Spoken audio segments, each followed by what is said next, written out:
बेटा आज हम लोग क्लास 10th की केमिस्ट्री के एनसीईआरटी के चैप्टर नंबर 1 के केमिकल रिएक्शंस एंड इक्वेशंस के इन टेक्स्ट क्वेश्चंस जो है वो देखेंगे। पूरी की पूरी सीरीज में लेके आ रहा हूं जिसमें पहले इन टेक्स्ट क्वेश्चंस होंगे, फिर हम लोग जो है वो बैक एक्सरसाइज को सॉल्व करेंगे। सारे कॉन्सेप्ट्स को साथ में ही जो है एज यूजुअली मैं क्लियर करता हुआ चलूंगा। काफी इंपॉर्टेंट लेक्चर होने वाला है, पेन कॉपी निकाल लीजिए बेटा जी। सारा का सारा लेक्चर जो है वो हम लोग नोट करेंगे। तो सबसे पहले बेटा जी हम लोग आगे बढ़ते हैं इसके अंदर। तो सबसे पहला क्वेश्चन यहां पे क्या पूछा हुआ है, why magnesium ribbon should be cleaned before burning in air. मतलब एक मैग्नीशियम एक मेटल है, मान लीजिए ये कुछ इस तरह का हम लोगों के पास मैग्नीशियम का रिबन है, ठीक है। इस रिबन को अगर मैं बर्न कर रहा हूं, मतलब इस रिबन को, मतलब इसको देखो ना, बट ऑब्वियसली यहां पे हम लोग करने क्या वाले हैं, मैग्नीशियम तो है ही है हम लोगों के पास, ऑक्सीजन की प्रेजेंस में हम लोग जो है वो उसको जलाने वाले हैं, ठीक है। तो उसको पहले साफ क्यों कर लेना चाहिए, रगड़ क्यों लेना चाहिए? देखो ये मेटल है, मेटल्स यूजुअली क्या होते हैं, रिएक्टिव होते हैं। अब वो मैग्नीशियम रिबन कहीं ना कहीं पड़ा होगा, अब वो जहां पे भी पड़ा होगा ऑब्वियसली उस जगह पे जो है वो एनवायरमेंट प्रेजेंट होगा, एयर होगी, एयर के अंदर गैसेज होंगी। अब क्योंकि मैग्नीशियम जो है वो रिएक्टिव है, तो जो भी एयर के अंदर गैसेज हैं उससे वो ऑलरेडी रिएक्ट कर चुका हुआ है, बहुत सारी रिएक्शन उसकी सरफेस के ऊपर हो चुकी है, जिसकी वजह से एक लेयर बन जाती है मैग्नीशियम के ऊपर, MgO, मैग्नीशियम के ऑक्साइड की। अगर इस MgO के साथ ही हम लोग जो है वो रिबन को आग लगा दे तो काफी ज्यादा एकदम से डेजलिंग फ्लेम जो है उसके अंदर से रिलीज होती है, जो खतरनाक हो जाता है लैबोरेटरीज के अंदर जो है वो उस चीज को परफॉर्म करना, ठीक है। तो यूजुअली देखो मैग्नीशियम और ऑक्सीजन जब रिएक्ट करते हैं तो हम लोगों के पास जो है वो MgO बनता है, और ये MgO थोड़ा सा सरफेस पे ऑलरेडी बना होता है। तो जब हम इसको जलाते हैं तो उसके अंदर से काफी खतरनाक फ्लेम्स जो है, काफी एक्सोथर्मिक, मतलब काफी अमाउंट ऑफ हीट जो है वो रिलीज होता है, जिसकी वजह से जो है वो काफी, मतलब ये सजेस्ट किया जाता है कि उसको पहले साफ कर लो भैया, फिर उसको जो है वो जलाना। तो यहां पे देख लेते हैं बेटा क्या क्वेश्चन लिखा हुआ हम लोगों ने, कि डेजलिंग व्हाइट फ्लेम जो है रिलीज होता है जब भी मैग्नीशियम रिबन को हम लोग बर्न करते हैं। तो ये वर्ड जो है ना ये काफी ज्यादा इंपॉर्टेंट है, डेजलिंग व्हाइट फ्लेम, जो कि व्हाइट पाउडर में चेंज हो जाता है। अब ये है हम लोगों के पास कौन सा पाउडर है बेटा, ये हम लोगों के पास जो है वो व्हाइट पाउडर है, और साथ में जो है वो एनर्जी रिलीज होती है। तो मैग्नीशियम अपने ऊपर एक ऑक्साइड की लेयर जो है वो आ जाती है कोरोजन की वजह से, जिसकी वजह से जब उसको हम लोग बर्न करते हैं तो वो काफी हार्मफुल जो है वो होती है। तो मैं ज्यूम करके चल रहा हूं बेटा जी, ये सारा क्वेश्चन जो है वो आपको क्लियर है। नेक्स्ट क्वेश्चन पे हम लोग मूव कर रहे हैं। अब आपको इन रिएक्शंस को जो है वो बैलेंस्ड इक्वेशंस के अंदर जो है वो लिखना है। सबसे पहले देखो हाइड्रोजन, अब नेचर के अंदर जो भी हाइड्रोजन हम लोगों के पास प्रेजेंट है तो हम इसको, ये डाई एटॉमिक गैस है तो हम इसको H2 लिखते हैं, और क्लोरीन भी हम लोगों के पास डाई एटॉमिक गैस है और उसको Cl2 लिखते हैं, ठीक है। अब ये बना क्या रहा है हम लोगों के पास, ये बना रहा है हाइड्रोक्लोराइड, हाइड्रोक्लोराइड इज, ये कंपाउंड हो गया HCl।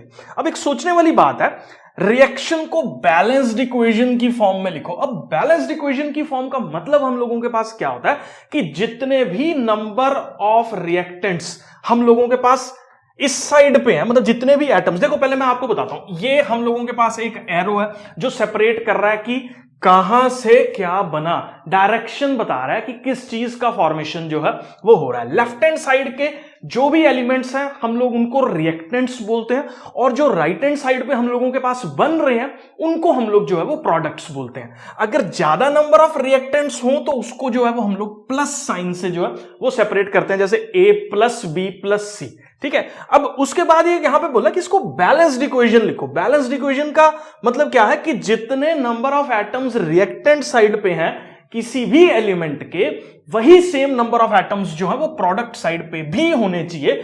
कारण क्या है इस चीज का, क्योंकि usually law of conservation of मास जो है, जितना मास रिएक्टेंट का होगा उतना ही मास जो है वो किसी भी केमिकल रिएक्शन के अंदर जो है वो प्रोडक्ट्स का फॉर्म होता है। उस लॉ की रिस्पेक्ट में जो है वो हम लोग इक्वेशंस को बैलेंस कर देते हैं, ताकि लॉ ऑफ कंजर्वेशन ऑफ मास जो है उसको थोड़ा हर्ट फील ना हो।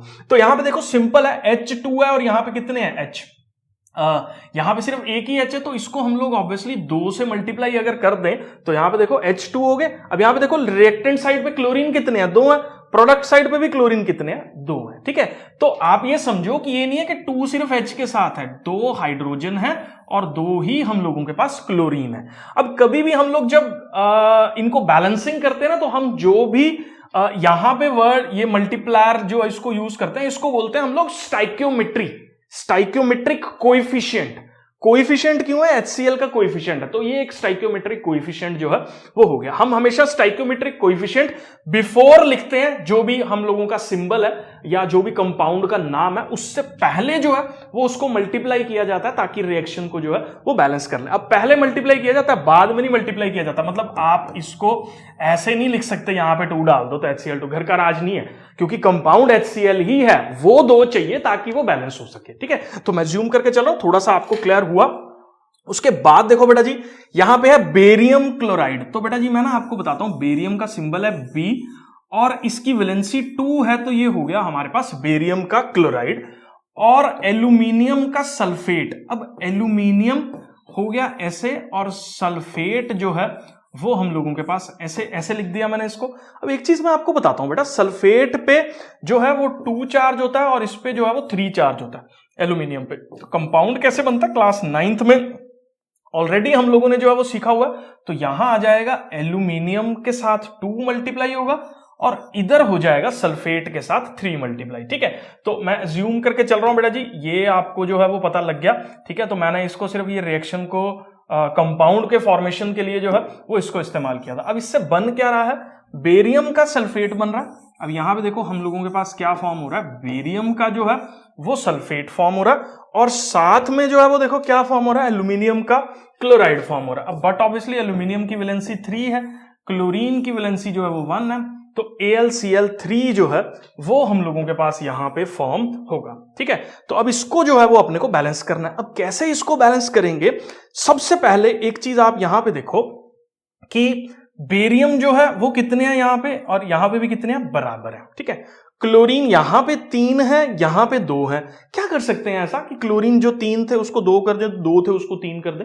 ठीक है, तो एक सिंपल सी चीज देखो, अगर यहां पे 3 क्लोरीन है और यहां पे 2 क्लोरीन है, किससे मल्टीप्लाई करूं कि दोनों बराबर हो जाए? तो देखो इसको 2 को अगर मैं 3 से मल्टीप्लाई करूंगा तो 6 हो जाएगा और यहां पे 3 को 2 से मल्टीप्लाई करूंगा तो भी 6 हो जाएगा। अपने को बराबर करने हैं, तो मैं क्या कर रहा हूं, यहां पे इसको 3 से मल्टीप्लाई कर रहा हूं और इसको जो है वो 2 से मल्टीप्लाई कर रहा हूं। यहां पे देखो 3 से मल्टीप्लाई करके अब मेरे पास क्लोरीन कितने हो गए, 6 हो गए। रिएक्टेंट साइड पे क्लोरीन 6 हो गए, क्लोरीन खुश है क्योंकि वो बैलेंस्ड है। ऐसे ही अपना जो यहां पे इस प्रोडक्ट साइड पे देखो, यहां पे 2 AlCl3 था, तो 3 2 जा 6, तो यहां पे भी जो है वो बराबर होगी। अब देखो दूसरी चीज देखो, एल्यूमिनियम यहां पे कितने हैं, 2 हैं, यहां पे भी कितने हैं, 2 हैं, तो एल्यूमिनियम भी खुश है।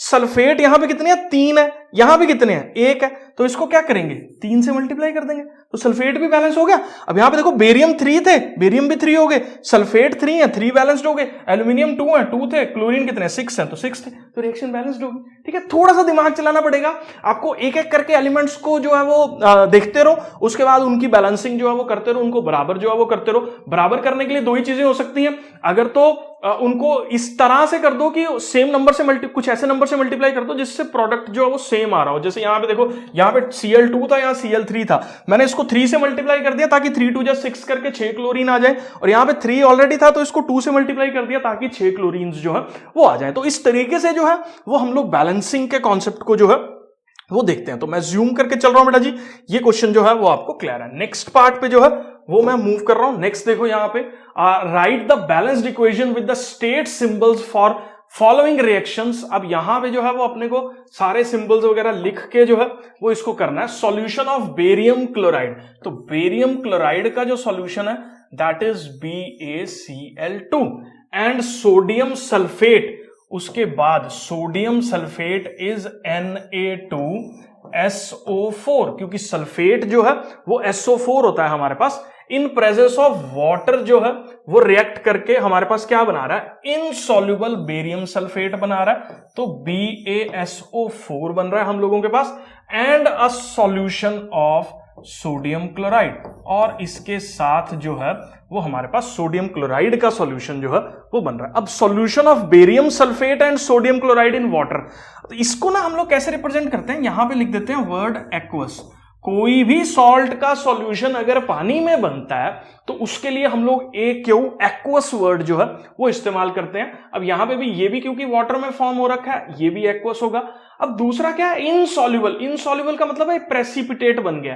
प्रेसिपिटेट बन गया मतलब इनसॉल्युबल है। इनसॉल्युबल मतलब घुल नहीं रहा। घुल नहीं रहा तो मतलब ऐसे ही पड़ा है। तो जो भी सॉल्यूशन के अंदर ऐसे ही पड़ा है वो सेटल डाउन करके बैठ गया है, उसको हम लोग जो है वो प्रेसिपिटेट बोल देते हैं। अब प्रेसिपिटेट का हम लोगों के पास क्या सिंबल है, डाउनवर्ड डायरेक्शन में जो है वो एरो को शो कर दो तो वो प्रेसिपिटेट्स को रिप्रेजेंट हमारे पास कर रहा है। और साथ में एक्वस सॉल्यूशन सोडियम क्लोराइड का, तो इसके साथ भी हम लोग जो है वो एक्वस ही लिख देंगे। अब इसको बैलेंसिंग करने के लिए थोड़ा सा आप ध्यान से देखो तो बेरियम एक है, यहां पे भी एक है, लेफ्ट हैंड साइड पे क्लोरीन 2 है, यहां पे एक क्लोरीन है, तो बट ऑब्वियसली क्या करेंगे, इसको 2 से मल्टीप्लाई कर देंगे, मेरा क्लोरीन बैलेंस हो गया। सोडियम कितने हैं, 2 है, यहां पे भी कितने हैं, 2 है, बैलेंस्ड हो गया। सल्फेट कितना है, 1 है, यहां पे भी कितना है, 1 है। तो ये रिएक्शन पूरी की पूरी जो है वो बैलेंस होगी। तो मैं जूम करके चल रहा हूं बेटा जी, ये क्लियर है। अब आगे देखो, sodium hydroxide solution in water, sodium hydroxide is NaOH, reacts with, किससे रिएक्ट कर रहा है, हम लोगों के पास हाइड्रोक्लोरिक एसिड के साथ रिएक्ट कर रहा है। अब ये भी वाटर में है तो ये भी एक्वस हो गया और ये भी हम लोगों के पास क्या हो गया, एक्वस हो गया। To produce sodium chloride solution, इससे हमारे पास क्या बन रहा है, सोडियम क्लोराइड का सॉल्यूशन बन रहा है जो कि वाटर के अंदर बन रहा है, और साथ में जो है वो हम लोगों के पास क्या फॉर्म हो रहा है, वाटर जो है वो फॉर्म हो रहा है। अब इसको बैलेंसिंग देखो, यहां पे सोडियम कितने हैं, लेफ्ट हैंड साइड पे 1 है, राइट हैंड साइड पे भी सोडियम कितने हैं, 1 है। यहां पे हाइड्रोजन और ये OH मिलके क्या बना रहे हैं, वाटर बना रहे हैं, तो हाइड्रोजन 2 है इधर, उधर कितने हैं, 2 है। ऑक्सीजन लेफ्ट हैंड साइड पे 1 है, राइट हैंड साइड पे भी कितना है, ऑक्सीजन 1 है। क्लोरीन लेफ्ट हैंड साइड पे 1 है, राइट हैंड साइड पे भी कितना है, 1 है। तो ये इक्वेशन जो है वो हम लोगों के पास ऑलरेडी एक बैलेंस्ड केमिकल इक्वेशन की फॉर्म में जो है वो आपको इसको समझना है। मैं जूम करके चल रहा हूं बेटा जी, ये क्लियर है। एक सब्सटेंस है, नेक्स्ट क्वेश्चन पे हम लोग मूव कर रहे हैं। एक सब्सटेंस है जो कि X है, व्हाइट वॉशिंग के लिए इस्तेमाल करते हैं। तो मैं ना आपको बताता हूं, ये व्हाइट वॉशिंग वाला जो सब्सटेंस है ना, इसको हम लोग चूना बोल देते हैं। चूना हम लोग हिंदी में बोल देते हैं, लेकिन ये चूने का जो केमिकल फॉर्मूला है ना, वो हम लोगों के पास है कैल्शियम का ऑक्साइड। इसको क्या करते हैं, पानी में घोल के ना, जिसको सफेदी करवाना बोलते हैं, पेंट नहीं, पेंट एक अलग चीज हो जाती है, वो एक एडवांस्ड वर्जन है। एक व्हाइट वॉशिंग इज लाइक सफेदी, जिसको हम लोग हिंदुस्तान के अंदर जो है वो लोग बोल देते हैं। अब सफेदी में क्या होता है, एक इस तरह के पाउडर्ड मिक्सचर को पानी के अंदर घोल दिया जाता है और पानी के अंदर घोल पे दीवारों पे जो है वो लगा दिया जाता है। अब दीवारों पे इस सब्सटेंस को, जिसको कैल्शियम ऑक्साइड, या इसका एक और नाम भी है हम लोगों के पास, इसको हम लोग जो है वो क्या बोल देते हैं, क्विक लाइम जो है वो बोल देते हैं। तो ये सब्सटेंस X है और CaO जो है वो इसका फॉर्मूला। अब इस सब्सटेंस को जब हम लोग देखो चूने को पानी में मिक्स करते हैं, तो जैसे वाटर के अंदर जो है वो इसको मिक्स कर दिया, हम लोगों के पास जो है वो एक कंपाउंड का फॉर्मेशन होता है CaOH ट्वाइस। अब देखो कैल्शियम 1 है, यहां पे भी 1 है। अब ये देखो 1O टोटल कितने O हो गए, 2 हो गए, और 2 ही कितने हैं, हाइड्रोजन है। तो इसको हमने OH को ब्रैकेट में डाला क्योंकि 2 ऑक्सीजन और 2 हाइड्रोजन थे, होल का ट्वाइस कर दिया यहां पे, ठीक है। तो इसको हम लोग जो है वो अपने पास बोल देते हैं स्लेकेड लाइम, ठीक है। तो ये जो है वो दीवारों पे लगा दिया जाता है। थोड़ी देर के बाद ये एयर के अंदर जो कार्बन डाइऑक्साइड प्रेजेंट है उससे रिएक्ट करके एक व्हाइट या जो भी इसके अंदर कलर मिक्स कर रखा है उस कलर की जो है वो लेयरिंग जो है वो वॉल्स के ऊपर फॉर्म कर देता है। तो मैं एज्यूम करके चल रहा हूं बेटा जी, ये क्लियर है। कैल्शियम ऑक्साइड और वाटर को मिक्स करके स्लेकेड लाइम जो है वो फॉर्म होता है, जिसका फॉर्मूला हम लोगों के पास CaOH ट्वाइस है। अब देखो इस तरह की रिएक्शन है जिसमें 2 रिएक्टेंट्स आए और एक ही प्रोडक्ट का फॉर्मेशन हो रहा है, ठीक है। तो याद रखो इस तरह की रिएक्शंस को हम लोग जो है वो कौन सी रिएक्शंस बोल देते हैं, कॉम्बिनेशन रिएक्शन जो है वो इसको हम लोग बोल देते हैं। तो ये कॉम्बाइन कर रहे हैं, ठीक है, 2 एलिमेंट्स आए, 2 रिएक्टेंट्स आए और मिले और एक तीसरे का फॉर्मेशन जो है वो कर रहे हैं, तो उसको हम लोग कॉम्बिनेशन रिएक्शन जो है वो बोल देते हैं। मैं जूम करके चल रहा हूं बेटा जी, ये क्लियर है। नेक्स्ट क्वेश्चन पे जो है वो हम लोग मूव कर रहे हैं। तो देखो ये कुछ इन्होंने NCERT ने रेफर कर रखा है इन टेक्स्ट के अंदर कि अमाउंट ऑफ गैस जो कलेक्ट हो रही है। पहले तो ये मैं बता देता हूं, ये यहां पे हम लोग कर क्या रहे हैं, इसके अंदर हमने वाटर ले रखा है और वाटर को जो है उसके अंदर से इलेक्ट्रिसिटी जो है वो हम लोग पास कर रहे हैं। अब वाटर के अंदर से इलेक्ट्रिसिटी पास करने का मतलब क्या है, इसको देखो मैं ऐसे लिख रहा हूं यहां पे। तो ये वाटर था हम लोगों के पास, इसके अंदर से इलेक्ट्रिसिटी पास करने के लिए ना हम लोग एक और जो है वो यहां पे लिख देता हूं मैं, इलेक्ट्रिसिटी पास की हमने, और इलेक्ट्रिसिटी पास करके वाटर जो है वो हमारे पास क्या फॉर्म करता है, हाइड्रोजन प्लस हाफ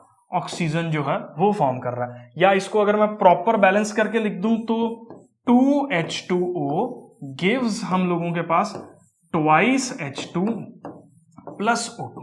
ठीक है, तो ये हाफ O2 क्यों फॉर्म हो रहा है, हाफ इसको वैसे लिख दिया, लेकिन कभी भी इक्वेशन को हम लोग इस तरह की फ्रैक्शन फॉर्म में नहीं लिखते, पहली चीज आप अपने दिमाग में बिठा लो। इसीलिए मैंने पूरी इक्वेशन को किससे मल्टीप्लाई कर दिया, 2 से मल्टीप्लाई कर दिया। जब इसको 2 से मल्टीप्लाई करेंगे यहां 2 आ जाएगा, इस जगह पे भी 2 आ जाएगा, और ये 2 से 2 कटेगा और यहां पे जो है वो हमारे पास 1 आ जाएगा। अब यहां पे देखो गैस का जो वॉल्यूम है ना वो उसके स्टाइक्योमेट्री पे डिपेंड करता है, इस पे डिपेंड करता है। यहां पे देखो हाइड्रोजन के आगे 2 लगा हुआ है जबकि ऑक्सीजन के आगे 1 लगा हुआ है, तो इसका मतलब पता क्या है कि हाइड्रोजन जो है वो डबल अमाउंट में फॉर्म हो रही है और ऑक्सीजन जो है वो कंपैरेटिवली कम, विच इज, अगर ये कौन सी रेशो होगी यहां पे अगर देखा जाए यहां पे, तो इट इज 2:1। तो हाइड्रोजन गैस डबल होगी वॉल्यूम के अंदर और ऑक्सीजन गैस जो है वो मतलब हाफ होगी किसका, हाइड्रोजन का। ठीक है, तो 2:1। तो यहां पे देखो ये कौन सी गैस है, वाई द अमाउंट। अब अमाउंट क्यों जो है वो 2:1 है, क्योंकि जब हम लोग बैलेंस्ड केमिकल इक्वेशन लिखते हैं तो हाइड्रोजन की स्टाइक्योमेट्री 2 आ रही है, स्टाइक्योमेट्री मतलब जो ये आगे नंबर लिखते हैं, और ऑक्सीजन की स्टाइक्योमेट्री यहां पे 1 आ रही है, जिसकी वजह से हम लोगों के पास जो है, क्योंकि वॉल्यूम ऑफ द गैस उसके नंबर ऑफ पार्टिकल्स पे डिपेंड करता है, तो नंबर ऑफ पार्टिकल्स यहां पे 2:1 रेशो में है, इसलिए वॉल्यूम भी हम लोगों के पास 2:1 रेशो के अंदर जो है वो होगा। अब कौन कौन सी गैसेस जो है वो यहां पे निकल रही है, एक निकल रही है हाइड्रोजन गैस और दूसरी निकल रही है हम लोगों के पास ऑक्सीजन गैस। ठीक है, तो कौन सी गैस किसका डबल है, हाइड्रोजन गैस का जो वॉल्यूम है वो ऑक्सीजन गैस का डबल जो है वो फॉर्म हो रहा है। तो मैं अज्यूम करके चल रहा हूं बेटा जी, इलेक्ट्रोलिसिस ऑफ वाटर का जो ये कॉन्सेप्ट है वो आपको क्लियर है। नेक्स्ट क्वेश्चन पे मूव करेंगे, why the colour of the copper sulphate solution changes. तो देखो बेटा जी, हम लोगों के पास यहां पे क्या है, कॉपर सल्फेट है, तो ये CuSO4 कॉपर सल्फेट हो गया। इसके अंदर जब मैंने आयरन का नेल डिप किया तो इसका सॉल्यूशन जो है वो चेंज क्यों हो जाता है, ऐसा जो है वो पूछा जा रहा है। कॉपर सल्फेट का जो एक्वस सॉल्यूशन है ना वो यूजुअली ब्लू कलर का रहता है, और आयरन सल्फेट का जो एक्वस सॉल्यूशन है ना वो यूजुअली ग्रीन कलर का होता है। अब देखो मैं आपको ना एक चीज बताता हूं, आयरन जो है ना वो कॉपर से ज्यादा रिएक्टिव है। कॉपर से ज्यादा रिएक्टिव होने की वजह से ये कॉपर को यहां से उखाड़ के क्या बना रहा है, हम लोगों के पास आयरन का सल्फेट जो है वो फॉर्म कर रहा है, और साथ में जो है वो कॉपर फॉर्म कर रहा है। अब आयरन का सल्फेट जो है वो यूजुअली हम लोगों के पास ग्रीन कलर का होता है, और ये जो कॉपर का सल्फेट है ये यूजुअली हम लोगों के पास ब्लू कलर का होता है। अब इसका आंसर आपको कैसे लिखना है पेपर के अंदर, आपको इस चीज को एक्सप्लेन करना है कि because iron is more reactive, ज्यादा रिएक्टिव है किससे, कॉपर से, इसीलिए आयरन जो है वो कॉपर सल्फेट के अंदर से कॉपर को हटा देता है क्योंकि उसकी रिएक्टिविटी ज्यादा है, जिसकी वजह से कॉपर सल्फेट जो है वो टूट के हम लोगों के पास क्या बन रहा है, आयरन का सल्फेट बन रहा है, और कॉपर जो है वो साथ में अलग हो रहा है। अब इस तरह की रिएक्शंस को पता हम लोग क्या बोलते हैं, इस तरह की रिएक्शंस को हम लोग बोलते हैं डिस्प्लेसमेंट रिएक्शन। अब इसको डिस्प्लेसमेंट रिएक्शन क्यों बोला, क्योंकि आयरन ज्यादा रिएक्टिव होने की वजह से हम लोगों के पास इस पर्टिकुलर कॉपर को यहां से हटा के खुद जो है वो आयरन की जगह जो है वो लग रहा है, तो इसलिए डिस्प्लेस कर रहा है कॉपर को। कौन डिस्प्लेस कर रहा है, आयरन डिस्प्लेस कर रहा है। तो इस तरह की रिएक्शंस जिसमें ज्यादा रिएक्टिव एलिमेंट कम रिएक्टिव एलिमेंट के सॉल्ट सॉल्यूशन से, दोबारा से सुनो, कम ऑन, ध्यान से सुनना, मैंने क्या बोला, ऐसी रिएक्शंस जिसमें ज्यादा रिएक्टिव एलिमेंट कौन है, आयरन, कम रिएक्टिव वाले एलिमेंट के सॉल्ट के सॉल्यूशन के अंदर से, मतलब ये सॉल्ट है, इसके सॉल्यूशन में से उस एलिमेंट को हटा के और उसकी जगह खुद लग जाए, तो ऐसी रिएक्शंस को हम लोग जो है वो क्या बोल देते हैं, डिस्प्लेसमेंट रिएक्शंस जो है वो बोल देते हैं। तो मैं जूम करके चल रहा हूं बेटा जी, ये क्लियर है। अब इसकी एक रिएक्टिविटी सीरीज होती है जिसके अंदर आपको जो है वो लर्न कर लेनी है, और उस सीरीज के अंदर आयरन जो है वो हम लोगों के पास ऊपर आता है और कॉपर जो है उस सीरीज में नीचे आता है, तो आयरन ज्यादा रिएक्टिव हो गया, कॉपर जो है वो कम रिएक्टिव होगा। तो मैं जूम करके चल रहा हूं बेटा जी, ये क्लियर है। नेक्स्ट क्वेश्चन के अंदर बेटा जी हम लोग जो है वो मूव कर रहे हैं। अब यहां पे बोला गया कि डबल डिस्प्लेसमेंट रिएक्शन का जो है वो आप एग्जांपल दो। अब डबल डिस्प्लेसमेंट हो रही है, सिंगल डिस्प्लेसमेंट आपने अभी पिछले वाले क्वेश्चन में जो है वो देखी, जिसमें आयरन ने कॉपर सल्फेट के सॉल्यूशन से कॉपर को हटा दिया और आयरन जो है वो उसकी जगह लग गया। अब हम लोग देखेंगे डबल डबल कैसे डिस्प्लेसमेंट जो है वो होती है। तो इसको आप ध्यान से समझो। मैंने एक कंपाउंड लिया यहां पे Na2SO4, इसको बोलते हैं सोडियम सल्फेट, और साथ में हमने यहां पे लिया क्या, बेरियम का क्लोराइड। अब इस डिस्प्लेसमेंट के अंदर हो क्या रहा है, हम लोगों के पास बेरियम का जो है वो सल्फेट बन गया और साथ में जो है वो क्या बन रहा है, सोडियम का जो है वो क्लोराइड हम लोगों के पास फॉर्म हो रहा है। अब यहां पे पॉइंट क्या अंडरस्टैंड करना है, पहले सोडियम किसके साथ जुड़ा हुआ था, सल्फेट के साथ, और बेरियम किसके साथ जुड़ा हुआ था, हम लोगों के पास क्लोरीन के साथ जुड़ा हुआ था। ये तो सबको नजर आता है।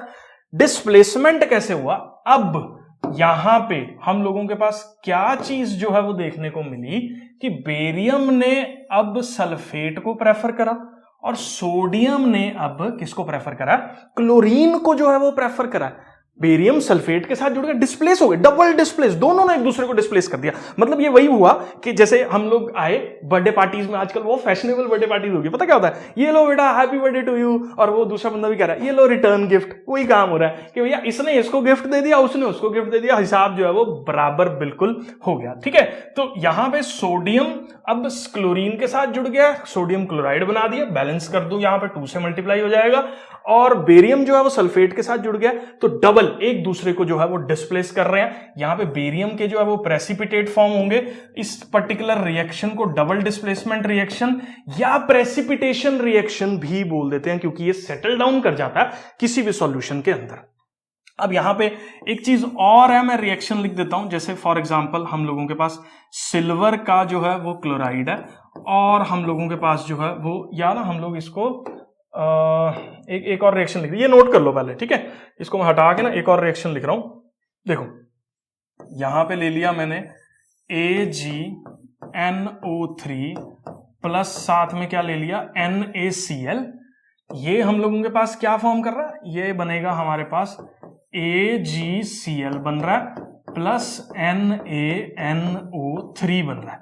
ठीक है, अब यहां पे क्या हुआ, सोडियम अब यहां पे पहले नाइट्रेट के साथ क्लोराइड के साथ जुड़ा हुआ था, अब सोडियम नाइट्रेट के साथ जो है वो जुड़ गया।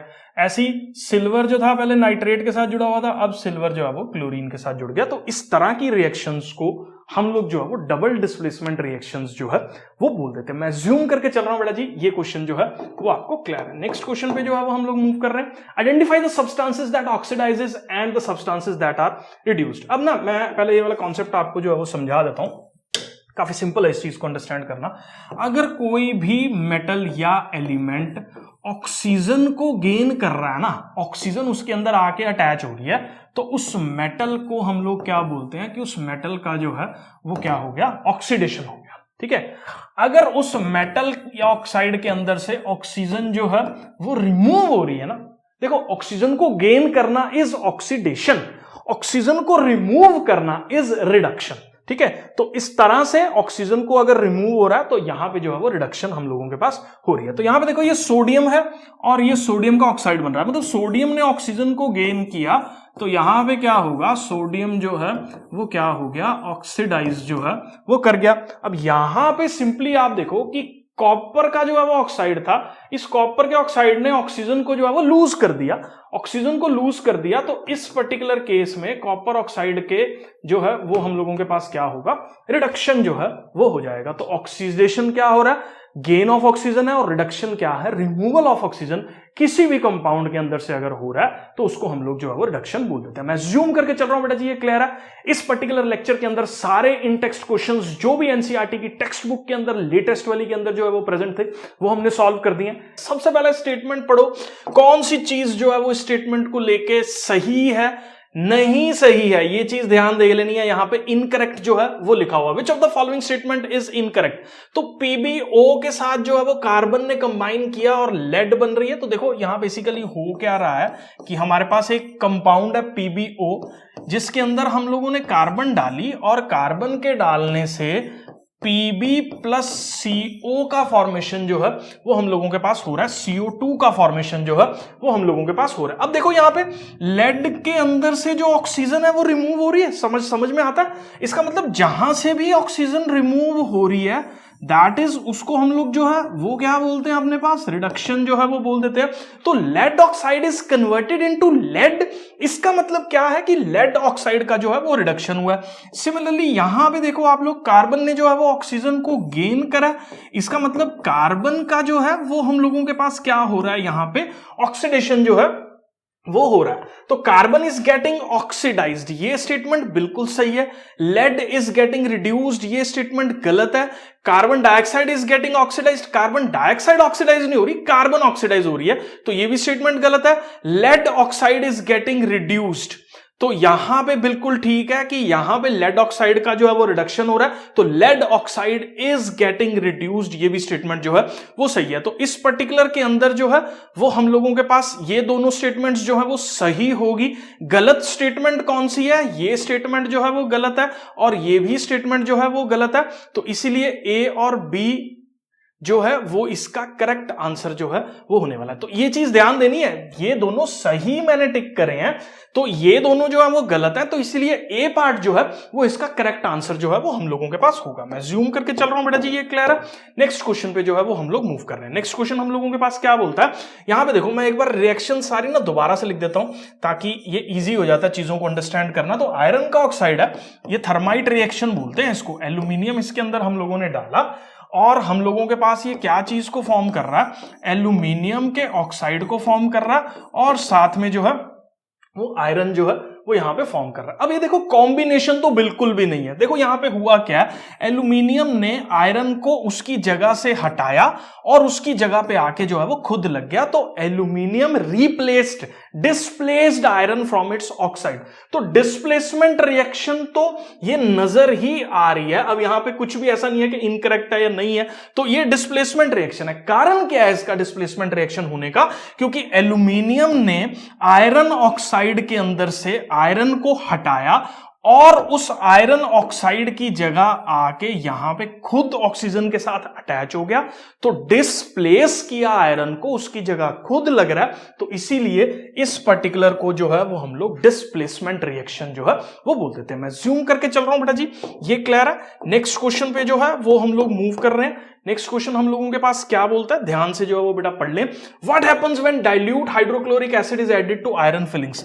तो देखो ये आयरन फिलिंग्स Fe फॉर्मूला है, इसके अंदर जो है वो हम लोगों के पास डाइल्यूट एसिड जो है वो डाला है। अब देखो एक चीज मैं आपको बताता हूं, जब भी आयरन जो है इस तरह से एसिड से रिएक्ट करता है तो सॉल्ट बनता है, जैसे FeCl2 या FeCl3 डिपेंडिंग ऑन कॉन्सेंट्रेशन, और साथ में जो है वो हाइड्रोजन गैस रिलीज होती है। तो कंसेप्ट याद रखने के लिए क्या है, किसी भी मेटल को आयरन जैसे यहां पे है एसिड के साथ रिएक्ट करवाओ तो उस मेटल का जो है वो सॉल्ट बन रहा है और साथ में जो है वो हाइड्रोजन गैस हम लोगों के पास रिलीज हो रही है। तो इस पर्टिकुलर जगह पे अगर हम लोग देखें तो यहां पे hydrogen gas and iron chloride are produced, correct statement जो है वो आपको बतानी है, तो ये एकदम करेक्ट स्टेटमेंट है। क्लोरीन गैस बिल्कुल भी प्रोड्यूस नहीं हो रही, आयरन हाइड्रोक्साइड जो है वो नहीं फॉर्म हो रहा, नो रिएक्शन टेक्स प्लेस, ये भी गलत है। Iron salt and water are produced, iron का सॉल्ट और वाटर नहीं प्रोड्यूस हो रहा, आयरन का सॉल्ट और हाइड्रोजन जो है वो प्रोड्यूस हो रहा है। तो इसका मतलब ए पार्ट जो है वो इसका करेक्ट आंसर जो है वो हम लोगों के पास हो जाएगा। मैं जूम करके चल रहा हूं बेटा जी, ये क्लियर है। नेक्स्ट क्वेश्चन पे जो है वो हम लोग मूव कर रहे हैं। तो यहां पे देखो बेटा जी, ये थ्योरी क्वेश्चन है कि एक बैलेंस्ड केमिकल इक्वेशन जो है वो हम लोगों के पास क्या होती है और क्या जरूरत होती है इक्वेशंस को जो है वो बैलेंस करने की। देखो बैलेंस्ड केमिकल इक्वेशन वो इक्वेशन है जिसमें रिएक्टेंट्स के अंदर जितने नंबर ऑफ एटम्स प्रेजेंट हैं उतने ही एटम्स जो है वो प्रोडक्ट के अंदर प्रेजेंट हो। तो number of different kind of elements जो रिएक्टेंट्स में है और जो प्रोडक्ट साइड पे है वो सारे के सारे जो है वो हम लोगों के पास बराबर हो, जैसे ये पर्टिकुलर इक्वेशन के अंदर जो है वो दे रखा है। अब इसकी क्या जरूरत पड़ती है, देखो आपको सबको पता है कि हमारे पास law of conservation of mass रहता है। अब law of conservation of mass हम लोगों के पास क्या बोलता है कि जितना भी मास हम लोगों के पास रिएक्टेंट साइड पे है उतना ही मास हम लोगों के पास जो है वो प्रोडक्ट साइड पे भी होगा। इसको जो है वो कंजर्वेशन इसका जो है वो काफी ज्यादा जरूरी हो जाता है, इसलिए हम लोग बैलेंस कर देते हैं ताकि लॉ ऑफ कंजर्वेशन ऑफ मास को डिस्टर्ब ना करें। जैसे फॉर एग्जांपल मैंने सिंपल ऐसे लिख दिया कि mg प्लस O2, सीधा सीधा लिख दिया, यहां पे MgO बना रहा है। लेकिन आप अगर ये देखो तो यहां पे जो ये रिएक्टेंट साइड का मास है, इसको सम कर लो मैग्नीशियम को, जैसे 24 हो गया प्लस ऑक्सीजन का जो है वो हम लोगों के पास 32 हो गया, that is not equal to यहां पे 24 प्लस 16 जो कि 40 है। तो इसलिए बैलेंस करके हम लोग लॉ ऑफ कंजर्वेशन ऑफ मास की जो है वो इज्जत कर रहे हैं, ताकि लॉ ऑफ कंजर्वेशन ऑफ मास जो है वो हम लोग सेटिस्फाई करवा सके। मैं अस्यूम करके चल रहा हूं बेटा जी, ये जो है वो आपको क्लियर है। नेक्स्ट क्वेश्चन पे जो है वो हम लोग मूव कर रहे हैं। अब ये ट्रांसलेट करना है कुछ स्टेटमेंट्स को, केमिकल इक्वेशंस को, और उनको बैलेंस भी करना है। यहां पे देखो बेटा जी, अब इनकी बैलेंसिंग जो है वो मैं आपको सिखा रहा हूं। हाइड्रोजन जहां पे भी गैस जो है वो लिखा हुआ ना, तो इट इज हमारे पास होगा ये H2। इसके साथ कौन कंबाइन कर रहा है? नाइट्रोजन। नाइट्रोजन जो है वो नाइट्रोजन गैस ही है यहां पे। और याद रखो बेटा जी, जो अमोनिया का फॉर्मूला है दैट इज हम लोगों के पास क्या है? NH3 है। तो ये तो हो गए हमारे सारे सिंबल्स रिएक्टेंट्स के अंदर, और जो प्रोडक्ट्स के अंदर कंपाउंड्स प्रेजेंट है वो हमने मेंशन जो है वो कर दी। अब क्वेश्चन आता है इनको बैलेंस जो है वो कैसे करें। अब यहां पे लेफ्ट हैंड साइड पे अगर आप देखोगे तो हमारे पास 2 हाइड्रोजन है, और राइट हैंड साइड पे देखोगे तो हमारे पास 3 हाइड्रोजन। ऐसा क्या करें कि ये हाइड्रोजन जो है वो बैलेंस हो जाए? तो बट ऑब्वियसली अगर इसको 3 को मैं 2 से मल्टीप्लाई कर दूं, मतलब इस 2 वाले को 3 से मल्टीप्लाई कर दूं, तो इट इज 6 हाइड्रोजन हो गए इस पर्टिकुलर जगह पे। ऐसे यहां पे देखो, इसको 2 से मल्टीप्लाई कर दूं तो यहां पे भी कितने हाइड्रोजन हो गए? 6 हाइड्रोजन हो गए। अब नाइट्रोजन को देख लो, नाइट्रोजन यहां पे कितने हैं? 2 है। यहां पे भी कितने हैं? नाइट्रोजन 2 है। तो ये रिएक्शन जो है वो बैलेंस होगी, जिसके अंदर हम लोगों के पास जो है वो हम लोग क्या जो है वो इस्तेमाल कर रहे हैं, ये चीज यहां पे 3 जो है वो हम लोगों के पास हाइड्रोजन के आगे कोएफिशिएंट लग रहा है, 1 जो है वो यहां पे नाइट्रोजन के आगे लग रहा है, और 2 जो है वो यहां पे अमोनिया के आगे कोएफिशिएंट जो है वो लग रहा है। मैं जूम करके चल रहा हूं बेटा जी, ये जो है वो क्लियर है। नेक्स्ट क्वेश्चन पे जो है वो हम लोग मूव कर रहे हैं। यहां पे लिखा है हाइड्रोजन सल्फाइड जो गैस है वो बर्न कर रही है एयर के अंदर, वाटर और सल्फर डाइऑक्साइड जो है वो हम लोगों के पास ऑब्टेन हो रही है। तो यहां पे देखो हाइड्रोजन सल्फाइड जो गैस है दैट इज H2S, वो बर्न कर रही है एयर के अंदर, तो इट मींस ऑक्सीजन। और हम लोगों के पास जो है वो क्या फॉर्म हो रहा है? वाटर फॉर्म हो रहा है, दैट इज H2O। और साथ में जो है वो हम लोगों के पास क्या फॉर्म हो रही है? सल्फर डाइऑक्साइड फॉर्म हो रही है, विच इज SO2। अब बैलेंसिंग के लिए हम लोग क्या ध्यान देंगे? यहां पे देखो हाइड्रोजन कितने हैं? 2 है लेफ्ट हैंड साइड पे, राइट हैंड साइड पे भी हाइड्रोजन कितने हैं? 2 है। लेफ्ट हैंड साइड पे सल्फर कितने हैं? हम लोगों के पास 1 है। और राइट हैंड साइड पे सल्फर कितने हैं? हम लोगों के पास 1 है। ऑक्सीजन की बात करो तो लेफ्ट हैंड साइड पे ऑक्सीजन कितने हैं? लेफ्ट हैंड साइड पे अगर मैं बात करूं तो 2 ऑक्सीजन है, और राइट हैंड साइड पे अगर मैं बात करूं तो हम लोगों के पास कितने ऑक्सीजन है? 3 ऑक्सीजन है। अब लेफ्ट हैंड साइड पे 2 ऑक्सीजन और राइट हैंड साइड पे 3 ऑक्सीजन कैसे बैलेंस आउट कर सकते हैं हम लोग? हम सिंपली इसको अगर 3 से मल्टीप्लाई कर दें तो मेरे पास 6 ऑक्सीजन हो गए, मतलब इस वाले लेफ्ट हैंड साइड के ऑक्सीजन को, और इसको अगर मैं 2 से मल्टीप्लाई कर दूं तो टोटल मेरे पास 6 जो है वो आ जाएगा। और जब इसको मैं 3 से मल्टीप्लाई करूंगा तो यहां से जो है वो मेरे पास लेफ्ट हैंड साइड पे जो है वो 6 ऑक्सीजन एटम्स जो है वो हम लोगों के पास हो गए। अब यहां पे सोचने वाली बात है कि 6 ऑक्सीजन एटम है, क्या मैं यहां पे 6s कर दूं? नहीं, ये काम मैं नहीं करूंगा, क्योंकि आप एक चीज यहां पे देखो, मेरे को एक चीज मेंटेन करनी है। वो क्या चीज मेंटेन करनी है कि हाइड्रोजन और सल्फर डिस्टर्ब नहीं होने चाहिए दोनों साइड्स पे, लेफ्ट हैंड साइड पे और राइट हैंड साइड पे जो है वो बराबर रहने चाहिए। अब यहां पे देखो हाइड्रोजन और सल्फर, हाइड्रोजन 2:1 में है, यहां पे भी कितना है? 2:1 में। तो जो भी कर रहा हूं मैं कॉमन मल्टीप्लायर से मल्टीप्लाई करूंगा। तो इसको अगर मैं 2 से मल्टीप्लाई कर रहा हूं तो लेफ्ट हैंड साइड पे ऑक्सीजन, राइट हैंड साइड पे ऑक्सीजन कितने हो गए? हम लोगों के पास 4 हो गए। इसको भी 2 से मल्टीप्लाई कर रहा हूं तो टोटल ऑक्सीजन हम लोगों के पास कितने हो गए? टोटल ऑक्सीजन कितने हो गए हम लोगों के पास? अब हो गए बराबर 6 ऑक्सीजन। तो ऑक्सीजन जो है वो इस तरीके से हम लोगों के पास बैलेंस हो गया। अब यहां पे देखो हाइड्रोजन और कितने हैं? यहां पे 4 है, इस साइड पे कितने हैं? 2 है। तो ये जो है वो हम लोगों ने कर दिया। तो इस पर्टिकुलर तरीके से जो है वो इसको बैलेंसिंग हम लोग जो है वो कर सकते हैं। देखो हिट एंड ट्रायल, थोड़ा सा दिमाग लगाना पड़ेगा।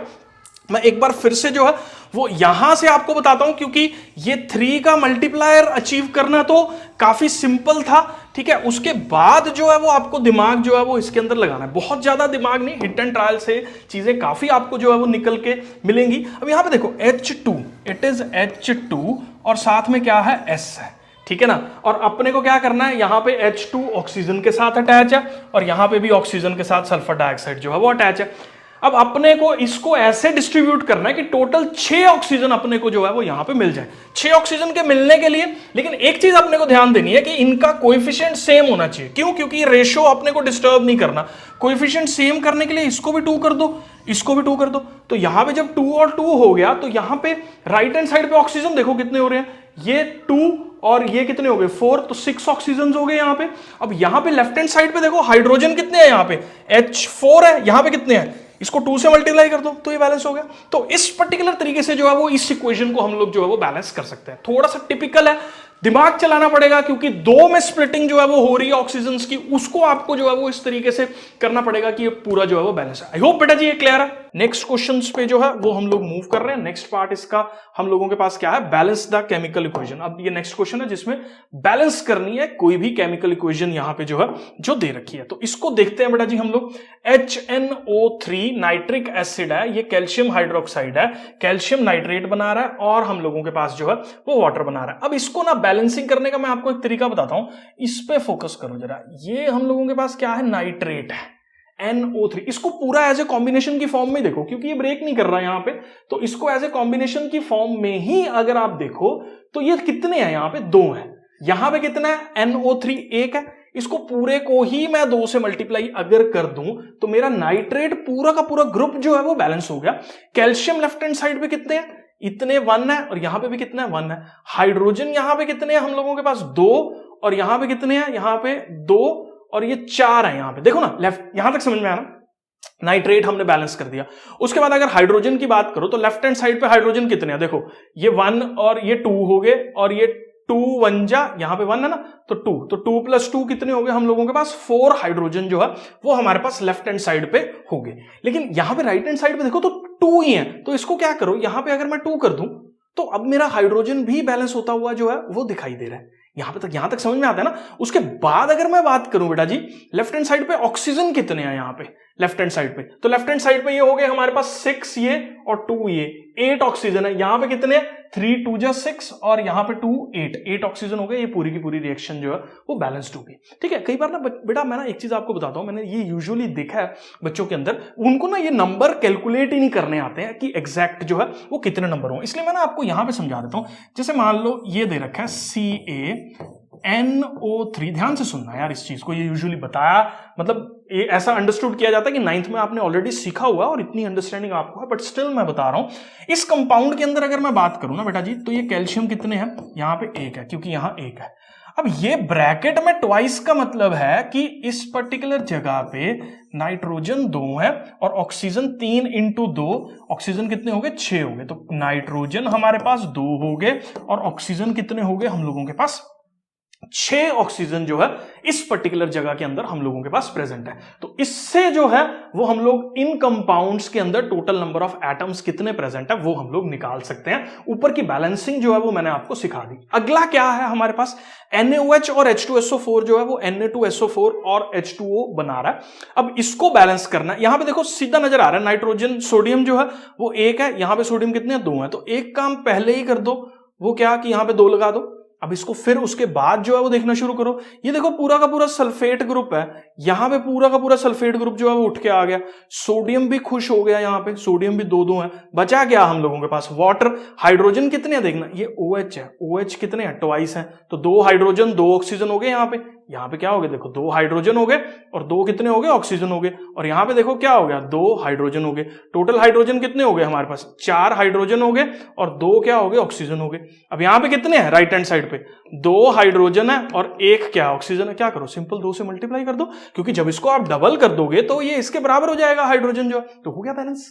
ठीक है, मैं एक बार फिर से जो है वो इसका आंसर आपको यहां पे लिख के दिखा रहा हूं। तो इसका आंसर बनेगा यहां पे 2NaOH के अंदर जब हम लोग H2SO4 जो है वो डाल रहे हैं तो हम लोगों के पास जो है यहां पे लिख रहा हूं Na2SO4 बन रहा है प्लस 2 टाइम्स जो है वो वाटर का फॉर्मेशन हो रहा है। तो इससे सारी की सारी इक्वेशन जो है वो बैलेंस हो रही है। देखो बेटा बैलेंसिंग में ना आपको हिट एंड ट्रायल करके ही चीजों को अंडरस्टैंड करना पड़ेगा। ठीक है, एक कम है तो उसको किसी से ऐसे मल्टीप्लाई कर दो कि दोनों में जो है वो बराबर हो जाए। देखो इस चीज को और सिखाना, क्योंकि ये दिमाग लगाना पड़ेगा। ठीक है, क्योंकि ये नंबर्स का गेम है सारा का सारा। ठीक है, तो इस तरीके से जो है वो काफी इजी हो जाती हैं चीजें अगर आप थोड़ा सा भी सोच के इनको करो तो। ठीक है, नेक्स्ट जो है वो देखो यहां पे ना बड़ा स्पेशल सा क्वेश्चन है, क्योंकि इसमें सब कुछ पहले ही ऑलरेडी बना हुआ ही दिखाई दे रहा है। सोडियम कितने हैं यहाँ पे? सोडियम है 1, सोडियम है 1। क्लोरीन कितने हैं यहाँ पे? क्लोरीन भी 1। सोडियम क्लोरीन बैलेंस है। Ag कितना है? 1। यहाँ पे भी कितना है? 1। नाइट्रेट कितना है? पूरा का पूरा 1। तो ये ऑलरेडी क्या है हम लोगों के पास? एक बैलेंस्ड फॉर्म के अंदर जो है वो दे रखी है। ठीक है, अब नेक्स्ट क्वेश्चन पे जो है वो हम लोग मूव करते हैं। तो BaCl2 और H2SO4, BaSO4 और HCl जो है वो बना रहा है। अब यहां पे देखो बेरियम, खुश है? क्लोरीन कितने हैं यहाँ पे? 2। यहां पे कितना है? 1। यहां 2 कर दो। सिंपल यार, क्यों? क्योंकि अपने को यहां पे जो है वो मल्टीप्लाई कर रहे हैं, तो ये 2 क्लोरीन जो है वो हम लोगों के पास यहां पे हो गए। अब H2, H इसमें कितने हैं? 2। यहां पे भी कितने हैं? H2। सल्फेट कितना है? 1। यहां पे भी कितना है? 1। काम खत्म, सब बैलेंस है। चेक कर लो अपने पास फाइनल आंसर जो है वो यहां पे क्या आ रहा है। देखो बेरियम 1 था, तो BaCl क्लोरीन 2 थे, साथ में हमने जो है वो H2SO4 लिया। इसने बनाया क्या हम लोगों के पास? ये BaSO4 जो है वो बना रहा है। याद रखो व्हाइट कलर का रहता है ये, और साथ में जो है वो 2HCl का फॉर्मेशन जो है वो हम लोगों के पास हो रहा है। तो ये इस तरीके से जो है पूरा का पूरा सिस्टम जो है वो यहाँ पे बैलेंस्ड है। मैं जूम करके चल रहा हूं बेटा जी, ये क्लियर है। नेक्स्ट क्वेश्चन पे जो है वो हम लोग मूव कर रहे हैं। तीसरा क्वेश्चन है इसका बैलेंसिंग का। Right the balanced chemical equation for the following reaction. Balanced chemical equation जो है वो अपने को लिखनी है। तो बैलेंस्ड केमिकल इक्वेशन जो है वो लिखते हैं कैल्शियम हाइड्रोक्साइड। कैल्शियम हाइड्रोक्साइड का फॉर्मूला हम लोगों के पास जो है वो क्या होता है? CaOH twice. इसके अंदर बेटा जी हम लोग क्या डाल रहे हैं? कार्बन डाइऑक्साइड डाल रहे हैं। ये डाल दी। हम लोगों के पास जो है वो क्या फॉर्म हो रहा है? Calcium carbonate. कैल्शियम कार्बोनेट का जो फॉर्मूला है बेटा जी वो हम लोगों के पास जो है वो CaCO3 रहता है, प्लस साथ में जो है वो क्या फॉर्म हो रहा है हमारे पास? वाटर जो है वो फॉर्म हो रहा है। अब देखो यहाँ पे बैलेंसिंग इसकी कैसे करेंगे हम लोग। कैल्शियम कितने हैं? 1 है। कैल्शियम यहाँ पे 1 है। खुश है? कार्बन जो है वो यहाँ पे कितने हैं? 1 है। यहाँ पे भी कार्बन 1 है। ये भी खुश है। इसका मतलब अब गेम जो है वो सीधी की सीधी OH और ऑक्सीजन के बीच में ही जो है वो होने वाली है। यहाँ पे हाइड्रोजन देख लो कितने हैं। हाइड्रोजन है यहाँ पे 2 लेफ्ट हैंड साइड पे, और ऑक्सीजन कितने हैं यहाँ पे हमारे पास? 4 है। ठीक है, हाइड्रोजन कितने हैं? 2 हैं, और ऑक्सीजन कितने हैं यहाँ पे? 4 हैं। यहां पे कितने हैं? हाइड्रोजन कितने हैं इस पर्टिकुलर जगह पे? हाइड्रोजन 2 है। ऑक्सीजन कितने हैं इस पर्टिकुलर जगह पे? 4 है, क्योंकि 3 और 1 ये रहा 4। बैलेंस्ड है भाई, खत्म, सब ऑलरेडी बैलेंस्ड है सारा कुछ। तो इसको बैलेंस करने की जरूरत जो है वो नहीं पड़ी। मेन इस क्वेश्चन का पूछने का जो मतलब इनका मोटिव था वो ये था कि आपको सिंबल सारे पता हो, नाम से जो है वो आपको कंपाउंड का फॉर्मूला लिखना आता हो, तो बैलेंसिंग जो है वो ऑलरेडी हो रखी थी, तो इसलिए इसमें ज्यादा दिक्कत जो है वो अपने को नहीं देखने को मिली। नेक्स्ट क्वेश्चन पे जो है वो हम लोग मूव कर रहे हैं। तो नेक्स्ट क्वेश्चन देखो बेटा जी, जिंक। जिंक के अंदर सिंबल है Zn। सिल्वर का नाइट्रेट तो Ag। नाइट्रेट हम लोगों के पास होता है NO3। अब ये हम लोगों के पास जो है वो क्या बना रहा है? जिंक का जो है वो नाइट्रेट बना रहा है, तो ZnNO3 ट्वाइस, प्लस साथ में जो है वो क्या बना रहा है? सिल्वर जो है वो बना रहा है। अब यहां पे ना प्रॉब्लम क्या आती है, आपको याद रखना पड़ेगा बेटा जी। क्या याद रखना पड़ेगा? कि भैया सिल्वर की वैलेंसी है हम लोगों के पास 1 और जिंक की वैलेंसी है हम लोगों के पास 2। तो इसलिए यहां पे नाइट्रेट के साथ जो है वो 2 यहां पे देखने को मिलेगा। अब यहां पे देखो जिंक कितना है? यहां पे 1 है। यहां पे भी कितना है? 1 है। नाइट्रेट कितना है? 1 है। यहां पे कितने हैं? 2 है। तो क्या कर दो, यहां पे पूरा का पूरा 2 से मल्टीप्लाई कर दो। ठीक है ना, तो नाइट्रेट भी बैलेंस्ड हो गया। अब मैं नाइट्रेट को ना ब्रैकेट में लिख रहा है ना, तो एक साथ ही देखने की कोशिश करो, काफी इजी हो जाती है कई बार चीजें। तो Ag कितने हैं? यहाँ पे 2 है। यहाँ पे कितने हैं? 1 है। तो इसको 2 से मल्टीप्लाई कर दो, हो गया बैलेंस। तो यहां पे देख लो, अब ये भी जो है वो हम लोगों के पास पूरा का पूरा जो है वो बैलेंस्ड हो गया। मैं जूम करके चल रहा हूं बेटा जी, ये आपने नोट कर लिया और ये आपको जो है वो क्लियर है। नेक्स्ट क्वेश्चन पे जो है वो हम लोग मूव कर रहे हैं। नेक्स्ट क्वेश्चन हम लोगों के पास क्या है? एल्यूमिनियम जो है वो हम लोग डाल रहे हैं, एल्यूमिनियम, और साथ में जो है वो इसमें हमने डाला कॉपर। तो ये मैं अज्यूम करके चल रहा हूं कॉपर की 2 पॉजिटिव स्टेट है, और हम लोगों के पास जो है वो एल्यूमिनियम का क्लोराइड बन रहा है। एल्यूमिनियम की 3 पॉजिटिव स्टेट होती है, और साथ में जो है वो हम लोगों के पास क्या फॉर्म हो रहा है? कॉपर जो है वो फॉर्म हो रहा है। यहां पे देखो एल्यूमिनियम कितना है? 1। यहां पे कितना है? 1। क्लोरीन कितने हैं? 2। यहां पे कितने हैं? 3। अब एक जगह 2 है क्लोरीन, एक जगह 3 है, क्या करें? अब ऑब्वियसली इसको अगर मैं 3 से मल्टीप्लाई कर दूं और इसको अगर मैं 2 से मल्टीप्लाई कर दूं, क्लोरीन बराबर हो गया, क्योंकि 3 2 जा 6 और 2 3 जा 6, एक जगह 3 है एक जगह 2 है, बराबर करने हैं। क्या करेंगे, जहां पे 3 है उसको 2 से मल्टीप्लाई कर दो, 6 हो गया, जहां पे 2 है उसको 3 से मल्टीप्लाई कर दो, 6 हो गया। अपने को 6 6 दोनों बराबर करने थे, तो इसलिए हमने जो है वो इसको 3 से मल्टीप्लाई कर दिया और इसको जो है वो 2 से मल्टीप्लाई कर दिया। अब देख लो यहां पे एल्यूमिनियम कितने हैं, यहां पे 2 है तो यहां पे 2 लगा दो, ठीक है। अब कॉपर कितने हैं, यहां पे 3 है तो यहां पे हमारे पास 3 लगा दो, ठीक है। तो इस तरीके से जो है ये बैलेंस्ड होगी। तो मेन इसकी जो सिस्टम थी बैलेंसिंग की, वो कहां पे जो है वो अटकी हुई थी, इस क्लोरीन के नंबर पे जो है वो सारी स्टार्टिंग इसकी हो रही है। क्लोरीन के नंबर से कैसे स्टार्टिंग हो रही है, क्योंकि एक जगह पे हमारे पास क्लोरीन के 2 हैं और एक जगह पे 3 है, तो इसीलिए मैंने 2 वाले को 3 से मल्टीप्लाई करा ताकि ये बराबर हो जाए और 3 वाले को 2 से मल्टीप्लाई करा ताकि ये जो है वो बराबर हो जाए। जैसे ही ये बैलेंस हुआ उसके बाद तो छोटे छोटे से एलिमेंट्स जो है वो बचे थे, क्योंकि ये 3 से जब मल्टीप्लाई हुआ तो 3 कॉपर हो गए, तो बट ऑब्वियसली यहां पे 3 कॉपर जो है वो देखने को मिलेंगे। और जब ये 2 से मल्टीप्लाई हुआ तो 2 एल्यूमिनियम हो गए, तो बट ऑब्वियसली यहां पे भी जो है वो अपने पास 2 ही एल्यूमिनियम बचेंगे। मैं ज्यूम करके चल रहा हूं बेटा जी, ये क्वेश्चन जो है वो आपको क्लियर है। नेक्स्ट क्वेश्चन पे जो है वो मैं मूव कर रहा हूं।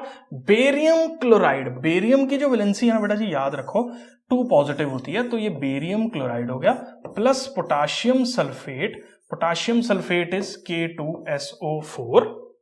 हम लोगों के पास क्या फॉर्म कर रहा है, ये हमारे पास फॉर्म कर रहा है बेरियम का सल्फेट फॉर्म कर रहा है प्लस साथ में पोटाशियम का क्लोराइड फॉर्म कर रहा है। तो पोटाशियम के क्लोराइड का जो फॉर्मूला है वो KCl है।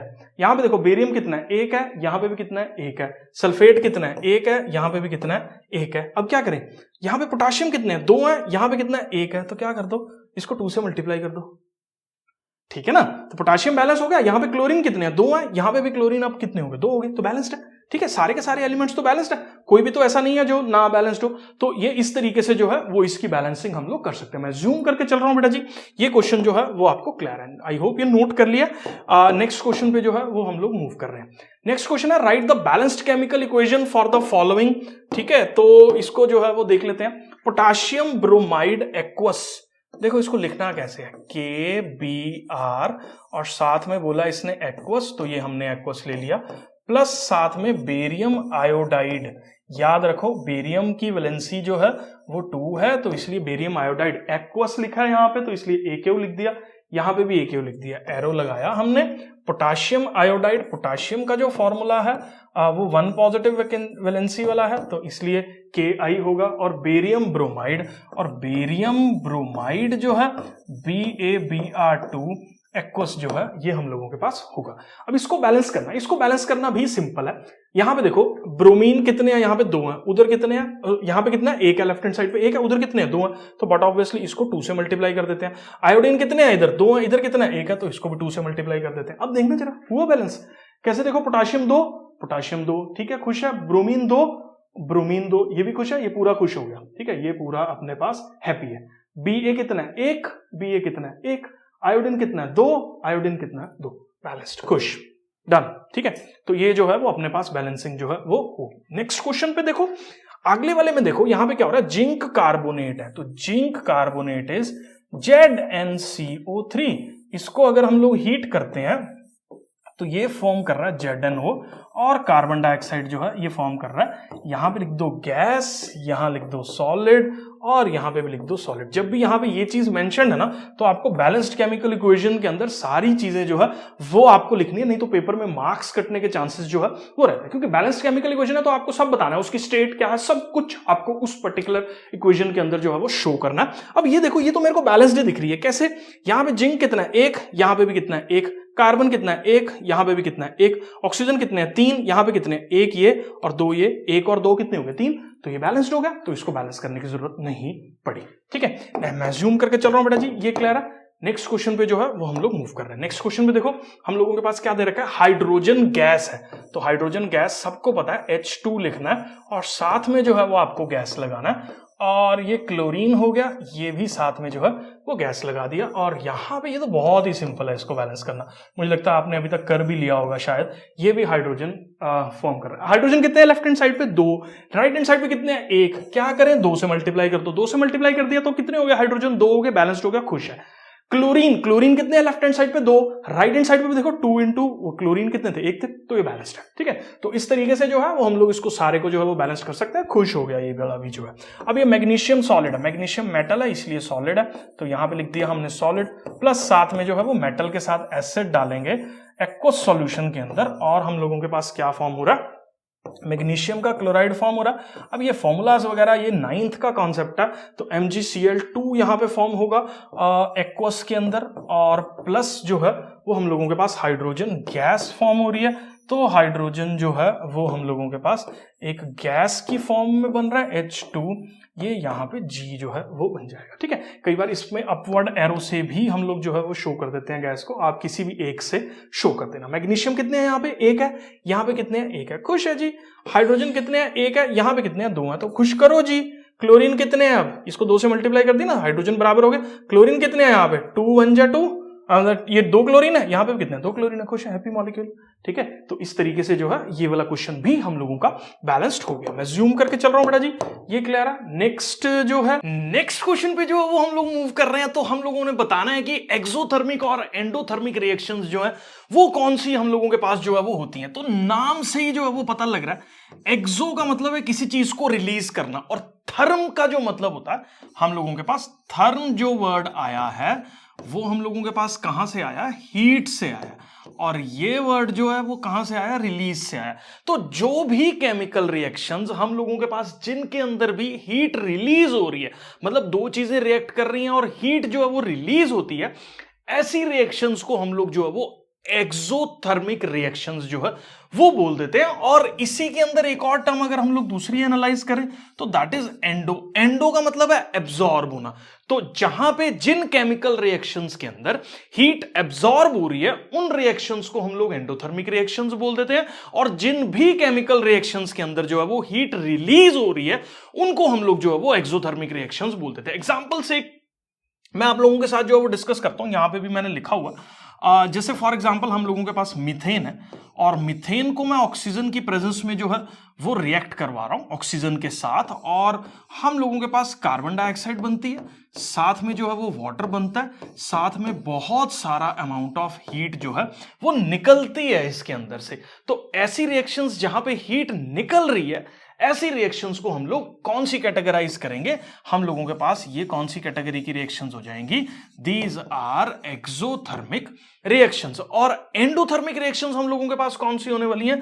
जिन रिएक्शंस के अंदर हीट एब्जॉर्ब हो रही है, जैसे फॉर एग्जांपल अगर मैं N2 प्लस O2 प्लस यहां पे अगर हीट दूं तो मेरे पास जो है वो NO2 बनेगा। ये रिएक्शन एनसीईआरटीज में नहीं लिखी हुई है, तो एनसीईआरटी वाली अगर आप रिएक्शन देखो तो FeSO4 के अंदर अगर मैं हीट जो है वो डाल दूं तो हम लोगों के पास Fe2O3 plus SO2 plus SO3 का फॉर्मेशन जो है वो हो रहा है। ये रिएक्शन के अंदर हीट जो है वो डालनी पड़ रही है, इसीलिए ये कौन सी कैटेगरी की रिएक्शन है हम लोगों के पास? ये हमारे पास एंडोथर्मिक वाली कैटेगरी की रिएक्शन जो है वो होगी। आप एक बार जो है वो इसका स्क्रीनशॉट ले लो और मैं फिर आपको जो है वो ये एक्सप्लेन कर रहा हूं। तो हम लोगों के पास जो भी केमिकल रिएक्शंस जिनके अंदर भी हम लोगों के पास हीट एब्सॉर्ब हो रही है उनको हम लोग एंडोथर्मिक रिएक्शंस बोल देते हैं, और जिसके अंदर भी हीट का रिलीज जो है वो हो रहा है उनको एक्सोथर्मिक रिएक्शंस जो है वो बोल देते हैं। ठीक है, अब इसके अंदर मैंने यहां पे जो है वो एक और एग्जांपल जो है वो दे रखा है कि हम लोगों के पास जो फोटोसिंथेसिस का प्रोसेस है, जब प्लांट्स अपना फूड प्रिपेयर करते हैं तो उस प्रोसेस को हम लोगों ने जो है वो एंडोथर्मिक बोला, क्योंकि इस फोटोसिंथेसिस के प्रोसेस के अंदर हम लोगों के पास क्लोरोफिल के द्वारा जो है वो सोलर एनर्जी ट्रैप होती है, मतलब एब्जॉर्ब होती है, और फिर जो है वो ग्लूकोज का फॉर्मेशन होता है। तो मैं अज्यूम करके चल रहा हूं आपको endothermic exothermic reactions with their examples जो है वो क्लियर है। नेक्स्ट काफी इंपॉर्टेंट क्वेश्चन जो है वो हम लोगों के पास है एनसीईआरटी के अंदर कि रेस्पिरेशन को जो है वो हम लोग एक्सोथर्मिक रिएक्शन क्यों बोल देते हैं। तो इसको ध्यान से समझना, एक्सोथर्मिक का मतलब है ऐसी रिएक्शंस जिसके अंदर मैंने अभी समझाया कि हीट जो है वो रिलीज हो रही है, तो एनर्जी जो है वो रिलीज हो रही है। अब रेस्पिरेशन क्या चीज है, आप एक चीज अपने दिमाग में बिठाओ। रेस्पिरेशन में क्या होता है, जो भी सेल्स के अंदर ग्लूकोज प्रेजेंट होता है, जैसे C6H12O6, ये ग्लूकोज जो है वो ऑक्सीजन की प्रेजेंस में बर्न करता है, और हम लोगों के पास बॉडी या सेल के अंदर क्या रिलीज होता है, कार्बन डाइऑक्साइड रिलीज होता है, वाटर रिलीज होता है और ढेर सारी एनर्जी जो है वो रिलीज होती है, जिससे कोई भी बॉडी जो है वो डे टू डे एक्टिविटीज को जो है वो करती है। तो हमारी बॉडी के अंदर ग्लूकोज स्टोर्ड होता है सेल्स के अंदर, और ये पर्टिकुलर रिएक्शन ग्लूकोज ऑक्सीजन की प्रेजेंस में बर्न करके हम लोगों के पास कार्बन डाइऑक्साइड और वाटर का फॉर्मेशन करता है, और साथ ही बहुत ज्यादा अमाउंट ऑफ एनर्जी जो है वो रिलीज होती है। इसीलिए रेस्पिरेशन के प्रोसेस को हमने एक्सोथर्मिक बोला, क्योंकि इसके अंदर काफी ज्यादा अमाउंट ऑफ एनर्जी जो है वो रिलीज होती है। अब मैं इसको लाइन टू लाइन पढ़ देता हूं। ह्यूमन बींग्स के अंदर एनर्जी जो है वो किससे ऑब्टेन होती है, जो खाना हम लोग खा रहे हैं, जब खाना डाइजेस्ट होता है तो उसके अंदर बहुत सारे मॉलिक्यूल्स होते हैं जो कि सिंपलर सब्सटेंसेस के अंदर जो है वो ब्रेक हो जाते हैं, जैसे कि ग्लूकोज है। अब ग्लूकोज जो है वो हम लोगों के पास कंबाइन करता है ऑक्सीजन के साथ सेल्स के अंदर, और बहुत सारी एनर्जी जो है वो प्रोवाइड करता है। ये है कंबशन, लेकिन इसको एक स्पेशल नाम दिया गया क्योंकि ये कंबशन ह्यूमन सेल्स के अंदर जो है वो टेक प्लेस कर रही है, इसलिए इसका जो स्पेशल नाम हम लोगों ने रख दिया वो क्या रख दिया, रेस्पिरेशन जो है वो रख दिया। मैं अज्यूम करके चल रहा हूं बेटा जी, ये क्लियर है। इस क्वेश्चन का स्क्रीनशॉट भी आप ले सकते हैं। नेक्स्ट क्वेश्चन एनसीईआरटी पे जो है वो हम लोग मूव कर रहे हैं, तो इसके अंदर पूछ रखा है कि decomposition reactions opposite of combination reactions क्यों है। तो सबसे पहले हम लोग ये अंडरस्टैंड करते हैं कि कॉम्बिनेशन रिएक्शंस कौन सी होती हैं और डीकंपोजिशन रिएक्शंस जो है वो कौन सी रहती हैं। तो इसको मैं जो है वो आपको यहां पे समझा देता हूं। जैसे फॉर एग्जाम्पल बेटा जी आप इसको ऐसे समझो, हमारे पास मान लो कोई दो कंपाउंड्स हैं, कौन कौन से, एक सेकेंड, और हम लोगों के पास दो कंपाउंड्स हैं ए प्लस बी, इन्होंने रिएक्ट किया और हमारे पास एक कंपाउंड बना सी। तो ये कैटेगरी की जो रिएक्शंस होती है ना बेटा, उन कैटेगरीज की रिएक्शंस को हम लोग क्या बोलते हैं, कॉम्बिनेशन रिएक्शंस जो है वो बोल देते हैं। अब ऐसी मान लो एक कंपाउंड है ए बी, इसको हमने हीट किया और ए अलग हो गया और बी अलग हो गया, ऐसी कैटेगरी की रिएक्शंस को हम लोग जो है वो क्या बोल देते हैं, डीकंपोजिशन जो है वो बोल देते हैं। अब देखने में क्या हो रहा है, पहले वाली रिएक्शन को अगर आप अंडरस्टैंड करो तो दो मॉलिक्यूल्स ज्वाइन कर रहे हैं, एक दूसरे के साथ मिल रहे हैं, और हम लोगों के पास जो है वो एक तीसरा मॉलिक्यूल सी जो है वो फॉर्म हो रहा है, जिस कैटेगरी की रिएक्शन में हमने इसको जो है वो कॉम्बिनेशन बोल दिया। और दूसरा जो है वो ए बी, हमारे पास जो है वो एक मॉलिक्यूल था, उसको हमने हीट किया और ए अलग हो गया और बी अलग हो गया। डीकंपोज का मतलब होता है हम लोगों के पास ब्रेक होना। तो एक बड़ा मॉलिक्यूल था जो दो छोटे मॉलिक्यूल्स के अंदर इस पर्टिकुलर एग्जांपल में ब्रेक हो गया, इसीलिए इसको हम लोग कौन सी कैटेगरी के अंदर बोल देते हैं, डीकंपोजिशन रिएक्शंस जो है वो बोल देते हैं। अब इसी का उल्टा है, क्योंकि देखो यहां पे सब्सटेंसेस टूट रहे हैं दो छोटे छोटे सब्सटेंसेस के अंदर, ठीक है, और ऊपर वाले केस में अगर आप देखो तो वहां पे सब्सटेंसेस जुड़ रहे हैं, कंबाइन कर रहे हैं एक बड़े मॉलिक्यूल के अंदर जो है, इसीलिए ये कॉम्बिनेशन और डीकंपोजिशन रिएक्शंस एक दूसरे का बिल्कुल उल्टा है, ठीक है। अब मैं कुछ एग्जांपल्स के साथ जो है वो इसको आपके साथ डिस्कस करता हूं। यहां पे इसको देखो, मैं एक कॉम्बिनेशन रिएक्शन लिख रहा हूं, CaO कैल्शियम ऑक्साइड है प्लस CO2, ये हम लोगों के पास क्या फॉर्म कर रहा है, CaCO3, ये कॉम्बिनेशन में फॉर्म कर रहा है। एक CaO साथ में हम लोगों के पास क्या है, वाटर, और ये क्या फॉर्म कर रहा है हमारे पास, CaOH ट्वाइस, ठीक है। यहां पे चीजें कंबाइन करते हुए आपको दिख रही होंगी, तो कॉम्बिनेशन रिएक्शंस जो है वो ये होगी। अब दूसरा एग्जांपल जो है वो ले लेते हैं, इवन ये CaCO3 का ही मॉलिक्यूल हम लोग जो है वो ले लेते हैं। CaCO3 के मॉलिक्यूल को जब आप हीट करोगे तो CaO प्लस CO2 जो है वो फॉर्म हो रहा है। अब यहां पे देखो दो कंबाइन की हुई चीजों को हीट किया और वो ब्रेक होगी छोटी चीजों के अंदर, इसको हमने डीकंपोजिशन रिएक्शन बोल दिया। और यहां पे चीजें कंबाइन कर रही थी जिसको हमने क्विक लाइम का स्लेटेड लाइम का फॉर्मेशन जो है वो हो रहा है दो चीजों के कंबाइन करने से, तो ये कॉम्बिनेशन रिएक्शन जो है वो होगी। ये ऐसे एकदम से फिजिबल नहीं है इस रिएक्शन को करना, ठीक है। तो आप यही वाला सिर्फ एक एग्जांपल लिख देना कॉम्बिनेशन वाली कैटेगरी में, और इसको डीकंपोजिशन वाली कैटेगरी में जो है वो आप फॉल करवा देना। तो दो और दो से ज्यादा मॉलिक्यूल्स मिक्स हो रहे हैं, कॉम्बिनेशन रिएक्शंस है, ये मैंने सारा जो है वो आपको समझा दिया। आप एक बार इनका स्क्रीनशॉट जो है वो ले सकते हो। नेक्स्ट कैटेगरी ऑफ रिएक्शंस हम लोगों के पास है कि आपको डीकंपोजिशन रिएक्शन की तीन कैटेगरीज जो है वो बतानी है। देखो डीकंपोजिशन रिएक्शन हम लोगों के पास क्या होता है, जिसके अंदर भी एक बड़ा मॉलिक्यूल जो है वो ब्रेक होके छोटे मॉलिक्यूल्स के अंदर टूट जाए उसको हम लोग डीकॉम्पोजिशन रिएक्शन जो है वो बोल देते हैं। अब डीकॉम्पोजिशन रिएक्शन में क्या हो रहा है, बड़े मॉलिक्यूल को तोड़ना है। तोड़ने के ना हमारे पास तीन तरीके हैं। तीन तरीके क्या क्या है तोड़ने के? पहला, हीट करो, बहुत ज्यादा गर्म करो, चीजें टूट जाती हैं। ऐसी डीकॉम्पोजिशन रिएक्शंस को जिसमें हम लोग गर्म करके चीजों को ब्रेक कर रहे हैं, उसको हम लोग जो है वो थर्मल डीकॉम्पोजिशन बोल देते हैं, जिसमें हीट करके चीजों को जो है वो तोड़ा जा रहा है। तो मैंने बोला देखो हमारा अल्टीमेट गोल है चीजों को तोड़ना।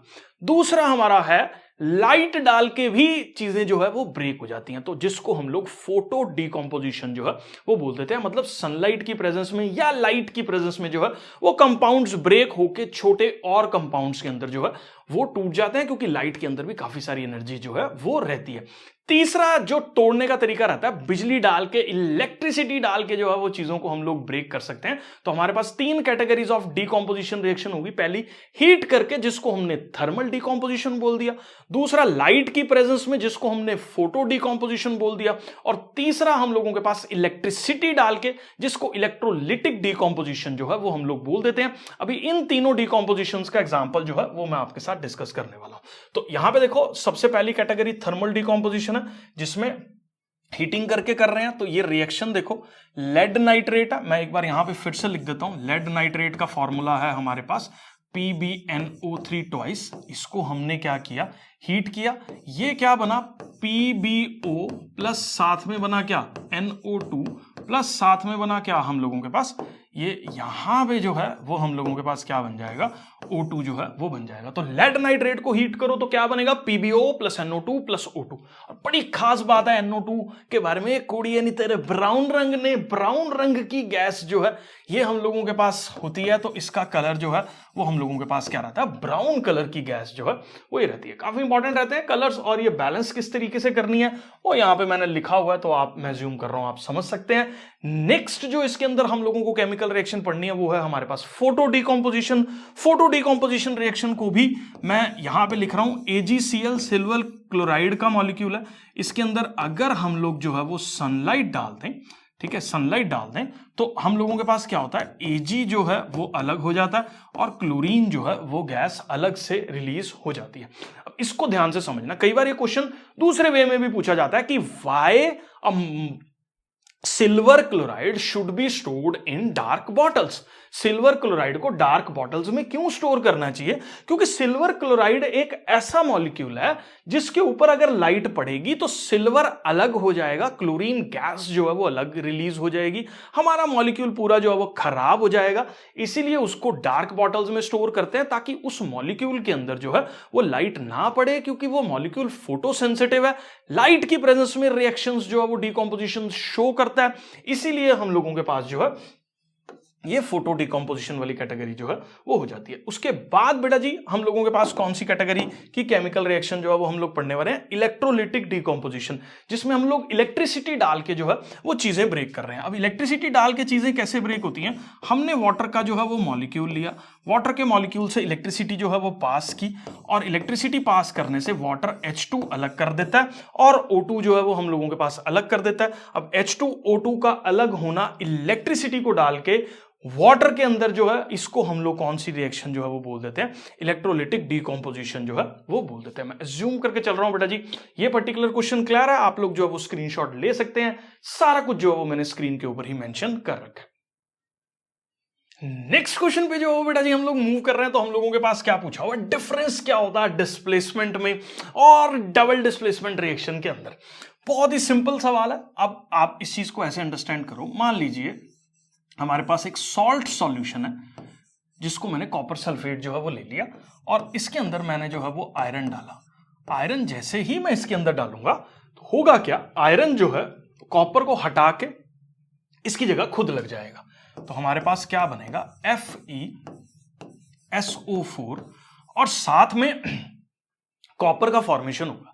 ऐसी रिएक्शन को हम लोग सिंगल डिस्प्लेसमेंट या डिस्प्लेसमेंट रिएक्शन जो है वो बोल देते हैं। क्यों इसको डिस्प्लेसमेंट रिएक्शन बोलते हैं, क्योंकि कॉपर जो है वो सल्फेट के साथ खुशी खुशी लगा हुआ था, आयरन आया, आयरन ने कॉपर को पकड़ा, आयरन ने कॉपर को इधर किया और सल्फेट के साथ अब खुद लग गया।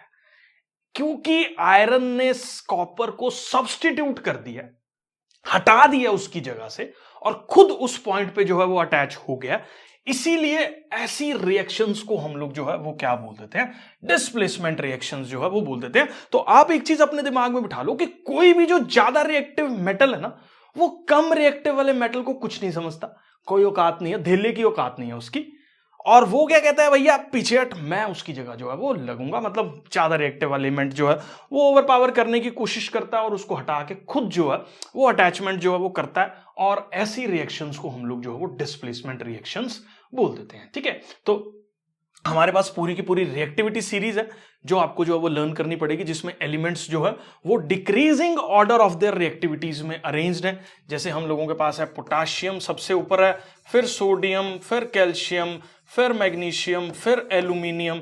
तो इस तरह से मेटल्स जो है वो अरेंज्ड है, जिसके बेसिस के ऊपर हम लोग जो है वो डिसाइड करते हैं कि कौन सा मेटल किसको जो है वो डिस्प्लेस करेगा। ठीक है, अब आयरन जो है वो रिएक्टिविटी सीरीज में ऊपर लाई करता है, पैसों का माल।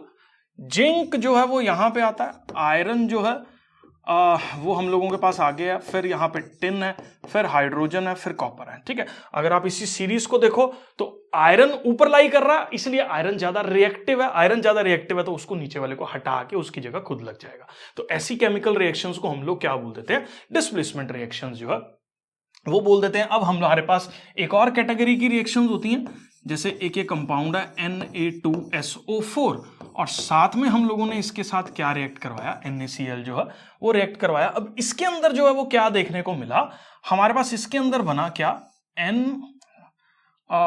एक मिनट, इसको जो है वो हम लोग यहाँ पे थोड़ा सा चेंज कर देते हैं, NaCl नहीं आएगा क्योंकि Na का तो कंपाउंड ऑलरेडी हमने ले लिया। रिप्लेसमेंट करने के लिए अलग से मेटल लेना पड़ेगा, तो मैं BaCl2 जो है वो ले लेता हूं। ठीक है, तो BaCl2 जब मैं यहां पे ले रहा हूं तो यहां पे क्या चीज जो है वो फॉर्म हो रही है, एक तो NaCl के साथ लग रहा है और Ba जो है वो सल्फेट के साथ अटैच हो रहा है। मतलब जो सोडियम पहले सल्फेट के साथ जुड़ा हुआ था और जो बेरियम पहले क्लोरीन के साथ जुड़ा हुआ था, अब वो क्लोरीन ने सोडियम को पकड़ लिया और बेरियम ने जो है वो सल्फेट को पकड़ लिया और हम लोगों के पास सोडियम क्लोराइड और बेरियम सल्फेट का फॉर्मेशन जो है वो हम लोगों के पास हो रहा है। अब ये सोडियम क्लोराइड, क्योंकि यहां पे डबल डिस्प्लेसमेंट क्यों बोला गया, क्योंकि सोडियम ने बेरियम को हटा के उसकी जगह क्लोरीन से जो है वो अटैचमेंट कर लिया और सिमिलरली हम लोगों के पास जो है वो बेरियम ने सोडियम को हटा के सल्फेट के साथ जो है वो अटैचमेंट कर लिया और यहां पे सल्फेट और बेरियम सल्फेट एक व्हाइट कलर का जो है वो हमारे पास कंपाउंड रहता है जो बिल्कुल प्रेसिपिटेट कर जाएगा,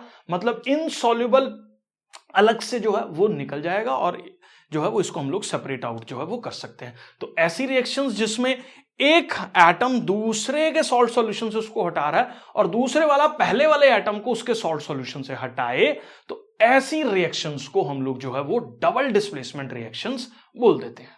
कई बार इस क्वेश्चन के अंदर जो बच्चे कंफ्यूज हो जाते हैं, इसकी स्टेटमेंट पढ़ते हैं, रिफाइनिंग कर रहे हैं हम सिल्वर की। ठीक है, रिफाइनिंग का मतलब है अलग कर रहे हैं हम लोग सिल्वर को, और रिकवरी ऑफ द सिल्वर जो है वो हम लोग कैसे कर रहे हैं, silver nitrate solution involve displacement by the copper metal. तो सिल्वर नाइट्रेट सॉल्यूशन से सिल्वर को अलग करने के लिए हम लोग जो है वो कॉपर का इस्तेमाल कर रहे हैं। अब ये खिचड़ी पक रही है तो पहले मैं ना एक बार इसको पूरा लिख देता हूं। हमारे पास सिल्वर नाइट्रेट AgNO3 और रिएक्शन के अंदर क्या बोल रहा है कि कॉपर के साथ इसका डिस्प्लेसमेंट किया,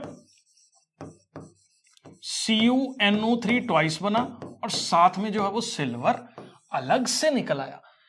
रिएक्शन ये बोल रही है, स्टेटमेंट थोड़ी सी कंफ्यूजिंग वे में जो है वो लिखी हुई है, अब फिर से जो है वो पढ़ रहे हैं। मतलब रिफाइनिंग ऑफ सिल्वर, मतलब मैं सिल्वर को अलग करना चाह रहा हूं, तो ये मैं सिल्वर को अलग करना चाह रहा हूं। कैसे हो रहा है, सिल्वर नाइट्रेट सॉल्यूशन का डिस्प्लेसमेंट जो है वो हम लोग बाय कॉपर मेटल जो है वो कर रहे हैं। तो सिल्वर नाइट्रेट सॉल्यूशन, क्योंकि कॉपर ज्यादा रिएक्टिव है तो इसलिए कॉपर जो है वो यहां पे सिल्वर को डिस्प्लेस कर देगा और उसकी जगह खुद लग जाएगा और हमारे पास कॉपर नाइट्रेट बन जाएगा, साथ ही सिल्वर जो है वो यहां पे अलग हो गया। तो क्वेश्चन के अंदर यही हमारे पास पूछा हुआ था, केमिकल रिएक्शन मैंने जो है वो लिख दी है, इसका जो है वो हम लोग यहां पे बैलेंसिंग जो है वो कर देते हैं। तो ये बैलेंसिंग भी इसका हम लोगों के पास जो है वो हो गया। तो सिल्वर नाइट्रेट सॉल्यूशन का सिल्वर का रिफाइनिंग करते हुए हमने कॉपर डाला, क्यों, क्योंकि copper is more reactive than silver, जिसकी वजह से कॉपर नाइट्रेट बना और सिल्वर मेटल जो है वो बिल्कुल अलग हो गया। मैं अज्यूम कर रहा हूं बेटा जी ये भी क्वेश्चन जो है वो आपको क्लियर है। नेक्स्ट क्वेश्चन आता है हम लोगों के पास प्रेसिपिटेशन रिएक्शन। काफी नई टर्म रहती है बच्चों के लिए और कई बार समझने में दिक्कत हो जाती है। सबसे पहले मैं रिएक्शन लिख के दिखाता हूं आपको। मान लीजिए आपके पास कोई कंपाउंड है सोडियम का सल्फेट। इस सोडियम के सल्फेट ने जो है वो बेरियम के क्लोराइड के साथ जो है वो रिएक्शन करी। अब होगा क्या, ये डबल डिस्प्लेसमेंट रिएक्शन है। डबल डिस्प्लेसमेंट रिएक्शन का मतलब क्या कि सोडियम अब मेरे पास क्लोरीन के साथ जुड़ने वाला, मतलब सोडियम बेरियम को हटा के क्लोरीन से जुड़ेगा और बेरियम सोडियम को हटा के सल्फेट से जुड़ेगा और हमारे पास यहां पे जो है वो बेरियम का सल्फेट जो है वो बनने वाला है। अब बेरियम का सल्फेट एक व्हाइट कलर का प्रेसिपिटेट होता है। कौन से कलर का प्रेसिपिटेट होता है? व्हाइट कलर का। अब प्रेसिपिटेट टर्म जो है वो हम लोग समझते हैं। प्रेसिपिटेट बेसिकली क्या है? इनसॉल्युबल प्रोडक्ट है जो किसी केमिकल रिएक्शन के द्वारा जो है वो फॉर्म हो रहा है। इनसॉल्युबल मतलब पहले केमिकल रिएक्शन में सब कुछ घुला हुआ था, कुछ ऐसी केमिकल रिएक्शन हुई तो कुछ चीजें उसमें से निकल के बैठ गई या स्किम होने लगी, मतलब तैरने लगी, अलग होगी। ठीक है, इनसॉल्युबिलिटी उन्होंने शो कर दी, मतलब पहले तो घुली बैठी थी उसके अंदर और एकदम से जो है वो अलग कंपाउंड जो है वो फॉर्म कर रही है, अलग कंपाउंड फॉर्म कर रही है, जिसको हम लोग जो है वो क्या बोल देते हैं? प्रेसिपिटेट जो है वो बोल देते हैं। और इसको हम लोग एक डाउनवर्ड इस तरह के एरो के थ्रू जो है वो शो करते हैं। और इस पर्टिकुलर केमिकल रिएक्शन के अंदर जो है वो बेरियम सल्फेट हम लोगों के पास जो है वो व्हाइट कलर के प्रेसिपिटेट्स जो है वो दे रहा है। तो ऐसी रिएक्शंस जिसमें वो कंपाउंड जो है वो सेपरेट आउट हो जाता है, प्रेसिपिटेट्स बना देता है, तो ऐसी रिएक्शंस को हम लोग प्रेसिपिटेशन रिएक्शंस जो है वो बोल देते हैं। मैं अज्यूम करके चल रहा हूं, ये भी क्लियर है। नेक्स्ट क्वेश्चन पे जो है वो बेटा जी हम लोग मूव कर रहे हैं। तो हमारे पास जो है वो एक चीज समझनी है यहां पे कि ऑक्सीडेशन रिएक्शन जो है वो क्या होती है और रिडक्शन रिएक्शन जो है वो क्या होती है इन टर्म्स ऑफ ऑक्सीजन का गेन या लॉस।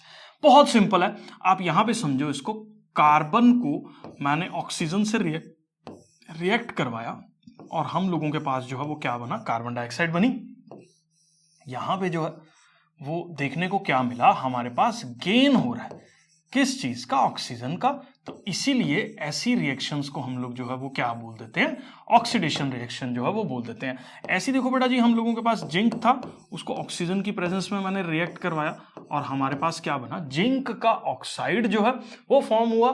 तो ये पर्टिकुलर रिएक्शन भी हम लोगों के पास, क्योंकि यहां पे गेन हो रहा है ऑक्सीजन का, इसीलिए ऐसी रिएक्शंस को भी हमने अपने पास जो है वो क्या बोल दिया?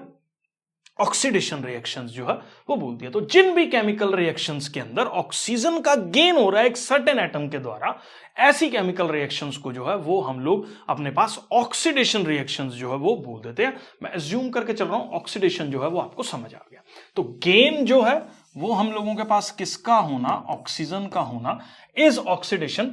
और हम लोगों के पास रिडक्शन को अगर समझे तो लॉस होना किस चीज का? ऑक्सीजन का। अब यहां पे देखो, जिंक ऑक्साइड है, उसके अंदर मैंने कार्बन डाल दिया।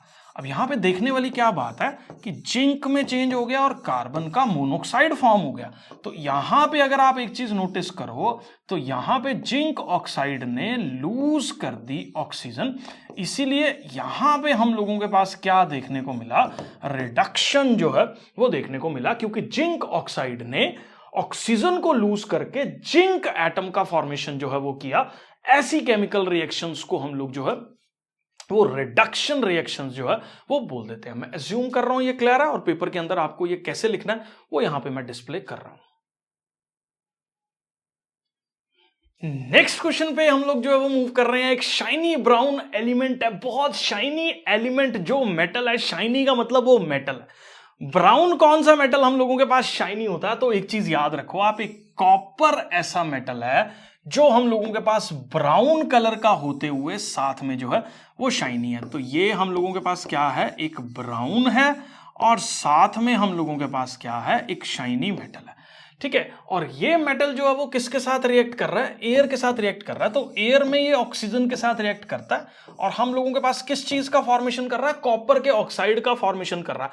याद रखो, कॉपर का ऑक्साइड जो है वो हम लोगों के पास किस कलर का रहता है? ब्लैक कलर का जो है वो कंपाउंड होता है। तो शाइनी ब्राउन मेटल है जिसको हीट कर रहे हैं एयर के अंदर और वो ब्लैक कलर का कंपाउंड फॉर्म हो रहा है, तो वो कॉपर ही होगा, क्योंकि कॉपर एक ऐसा मेटल है जो शाइनी ब्राउन कलर का ऑक्सीजन की प्रेजेंस में बर्न होके ये ब्लैक कलर का कॉपर ऑक्साइड जो है वो हम लोगों के पास फॉर्म करता है, जिससे ये पर्टिकुलर केमिकल रिएक्शन जो है वो टेक प्लेस करती है, कॉपर का ऑक्साइड जो है वो बन जाता है। तो इस तरह के पहेली टाइप में जो क्वेश्चंस पूछ रखे होते हैं, कुछ कैरेक्टरिस्टिक्स और प्रॉपर्टीज के बेसिस पे आपको पहचानना होता है कौन सी केमिकल रिएक्शन है। बच्चों को कई बार डिफिकल्ट लगते हैं, लेकिन ये काफी ज्यादा इंपॉर्टेंट और हॉट क्वेश्चंस में रहते हैं, जो पेपर पॉइंट ऑफ व्यू से काफी ज्यादा इंपॉर्टेंट होते हैं। मैं अज्यूम कर रहा हूं ये पर्टिकुलर क्वेश्चन आपको क्लियर है, स्क्रीनशॉट जो है वो आप ले सकते हैं।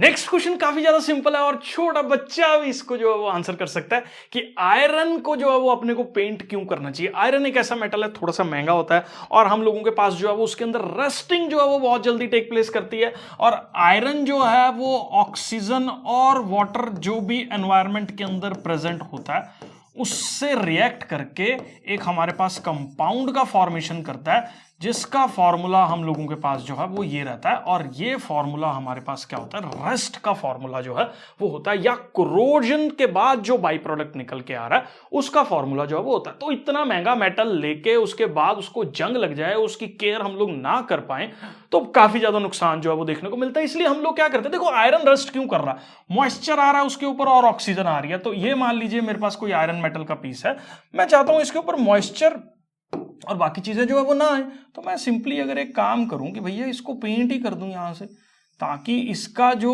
हमारे पास संपर्क है किसके साथ, ये अब आयरन का पीस अब यहां पे डायरेक्टली ऑक्सीजन से इसका कनेक्शन काट दिया, डायरेक्टली वाटर के अंदर साथ इसका कनेक्शन भी कट कर दिया। अब आयरन का कनेक्शन अगर मैंने वाटर के साथ भी काट दिया और ऑक्सीजन के साथ भी काट दिया, इसका मतलब हम लोगों के पास जो आयरन है वो रस्ट नहीं करेगा। क्यों रस्ट नहीं करेगा, क्योंकि यही दो चीजें हम लोगों के पास जो है वो रस्टिंग के लिए चाहिए थी, उसी का कनेक्शन जो है वो हम लोगों ने कट कर दिया और आयरन का रस्टिंग जो है वो बिल्कुल बंद होने वाला है। मैं अज्यूम कर रहा हूं ये क्लियर है, और कैसे आपको पेपर पॉइंट ऑफ व्यू से जो है वो लिखना है आप यहां से जो है वो नोट कर सकते हैं। काफी इंपॉर्टेंट क्वेश्चन है ये। हम लोगों के पास ऑयल और फैट को फूड आइटम्स जो है वो रहती हैं, जैसे चिप्स के पैकेट्स आपने देखे हो या कुछ भी पैकेट्स आपने देखे हो, उसको हम लोग जो है वो नाइट्रोजन के साथ फ्लश करते हैं। और ऐसा हम लोग क्यों करते हैं, और ये चीज को जो है वो हम लोग अंडरस्टैंड करने वाले हैं कि जो भी ऑयल और फैट्स वाली फूड आइटम्स हैं उसको फ्लश किया जाता है नाइट्रोजन के साथ। तो एक ना कॉन्सेप्ट रहता है, देखो हर चीज खराब हो जाती है, पेरिशेबल रहती है ये सारी की सारी चीजें, तो हमारा मोटिव रहता है कि इनको खराब होने से बचाया जाए। तो इस तरह की फूड आइटम्स जिसके अंदर ऑयल्स और फैट्स ऑक्सीडाइज होने की टेंडेंसी रखते हैं एनवायरमेंट के अंदर जो ऑक्सीजन प्रेजेंट होती है उसकी वजह से, तो उस प्रोसेस को हम लोग बोल देते हैं रेंसिडिटी। जैसे मेटल कोरोड हो रहा है, फूड आइटम रेंसिड हो रही है। रेंसिड का मतलब है खराब हो रही है, क्यों, क्योंकि उसके अंदर जो ऑयल्स और फैट्स प्रेजेंट हैं वो ऑक्सीजन के अंदर जो एनवायरमेंट में प्रेजेंट है उससे रिएक्ट करके केमिकल रिएक्शंस के थ्रू जो है वो एक गलत तरह के कंपाउंड्स का फॉर्मेशन जो है वो कर देती है, जो हमारी हेल्थ के लिए जो है वो सही नहीं होते।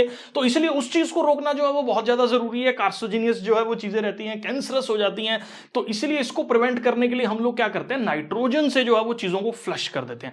नाइट्रोजन उसके अंदर पैकेट्स में, चिप्स के पैकेट्स में जो है वो भर देते हैं, क्योंकि नाइट्रोजन एक इनर्ट गैस है, वो इस तरह का एनवायरमेंट जो है वो क्रिएट करती है जिसके अंदर ये ऑयल्स और फैट्स जो है वो ऑक्सीजन से रिएक्ट करने की टेंडेंसी जो है वो उनकी कम हो जाती है, जिसकी वजह से केमिकल रिएक्शंस जो है वो जो भी उसकी ऑक्सीडेशन वाली होने वाली है वो स्लो डाउन कर जाती हैं और पैकेट्स की लाइफ जो है वो कंपैरेटिवली थोड़ी सी बढ़ जाती है। साथ में हम लोग प्रिजर्वेटिव्स भी बट ऑब्वियसली ऐड करते हैं ताकि चीजों की जो है वो एलोंगेट हो जाए लेंथ, ठीक है, जो भी उसकी एज वगैरह रहती है। अब यहां से हम लोग इसको पढ़ लेते हैं। ऑयल फैट्स फूड आइटम्स जो है वो एक्सपोज अगर ऑक्सीजन के साथ होगा तो वो ऑक्सीडाइज करके कुछ ऐसे कंपाउंड्स में हो जाएंगे जो बिल्कुल बेकार टेस्ट के और स्मेल वाले हो जाएंगे, जिसको हम लोग रेंसिड जो है वो बोल देते हैं। इन आइटम्स को हम लोग नाइट्रोजन से फ्लश कर देते हैं, इनर्ट गैस है जो कि फूड को प्रिवेंट करती है रेंसिड होने से।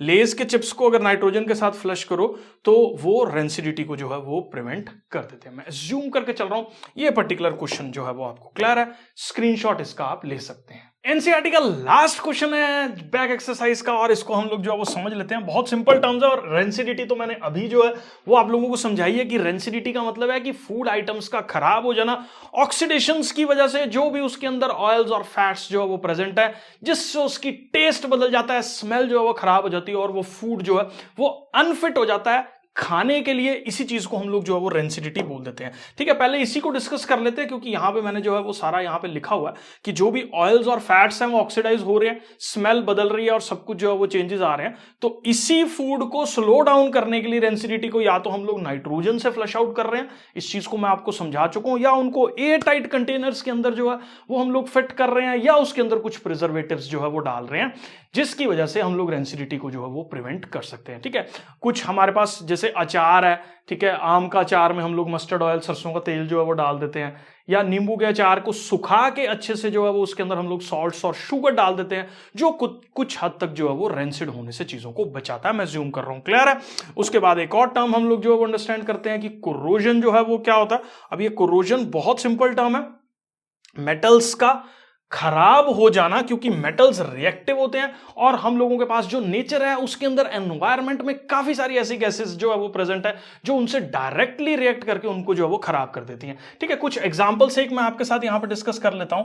जैसे आयरन है, वो एनवायरनमेंट से रिएक्ट करके, क्योंकि एनवायरनमेंट के अंदर ऑक्सीजन भी प्रेजेंट है और हम लोगों के पास जो है वो वाटर भी प्रेजेंट है, और ये रेडिश ब्राउन कलर का रस्ट जो है वो हमारे पास फॉर्म कर देता है। ठीक है, अब यहां पे जो है वो हमारे पास एक और कंपाउंड है CuOH ट्वाइस डॉट CuCO3। ये एक ऐसा कंपाउंड है जो कॉपर का रस्ट है, और ये ग्रीन कलर का हम लोगों के पास जो है वो रहता है। ऐसी सिल्वर जो है वो भी रिएक्ट करता है और हम लोगों के पास एक ब्लैक कलर के कंपाउंड का फॉर्मेशन जो है वो कर देता है। तो रस्टिंग तो मतलब जो कोरोजन है वो प्रोसेस तो होना ही है, क्योंकि मेटल्स तो रिएक्टिव है ही है, और एनवायरमेंट के अंदर बहुत सारी ऐसी चीजें प्रेजेंट है जो उनके साथ रिएक्ट करने की टेंडेंसी रखती है, जिससे वो रिएक्ट होने के बाद जो है वो अलग ही तरह की उसके ऊपर लेयर का फॉर्मेशन जो है वो कर देती है, जिसको हम लोग कोरोजन जो है वो बोल देते हैं। तो स्लो डिग्रेडेशन है हम लोगों के पास, जिससे मेटल जो है वो खाया जाता है, खादा जाता है मेटल, जिसको हम लोग पंजाबी में बोल देते हैं, या हम लोगों के पास जो है eating up of the metal जो है वो हम लोगों के पास हो रही है। तो मेटल उन सब्सटेंसेस जो कि एनवायरनमेंट के अंदर प्रेजेंट है, जैसे मॉइस्चर हो गया, एसिड्स हो गए, जो एक प्रोसेस के थ्रू जो है वो उसको कोरोड कर देते हैं, खराब कर देते हैं। सिल्वर के ऊपर ब्लैक कलर की कोटिंग आ रही है, मैंने बता दिया, कॉपर के ऊपर और बाकी एलिमेंट्स के ऊपर क्या क्या कोटिंग आ रही है वो मैंने यहाँ पे जो है वो डिस्कस कर लिया। मैं एज्यूम कर रहा हूँ बेटा जी ये क्लियर है, काफी ज्यादा एफर्ट लगा है इस पर्टिकुलर वीडियो को भी शूट करने में। जितने भी एनसीईआरटी के क्वेश्चन थे वो सारे ही हम लोगों ने जो है वो डिस्कस कर लिए। मैं आशा करता हूँ वीडियो जो है वो आपको पसंद आया होगा। मिलते हैं नेक्स्ट वीडियोस में, bye bye, take care and see you soon.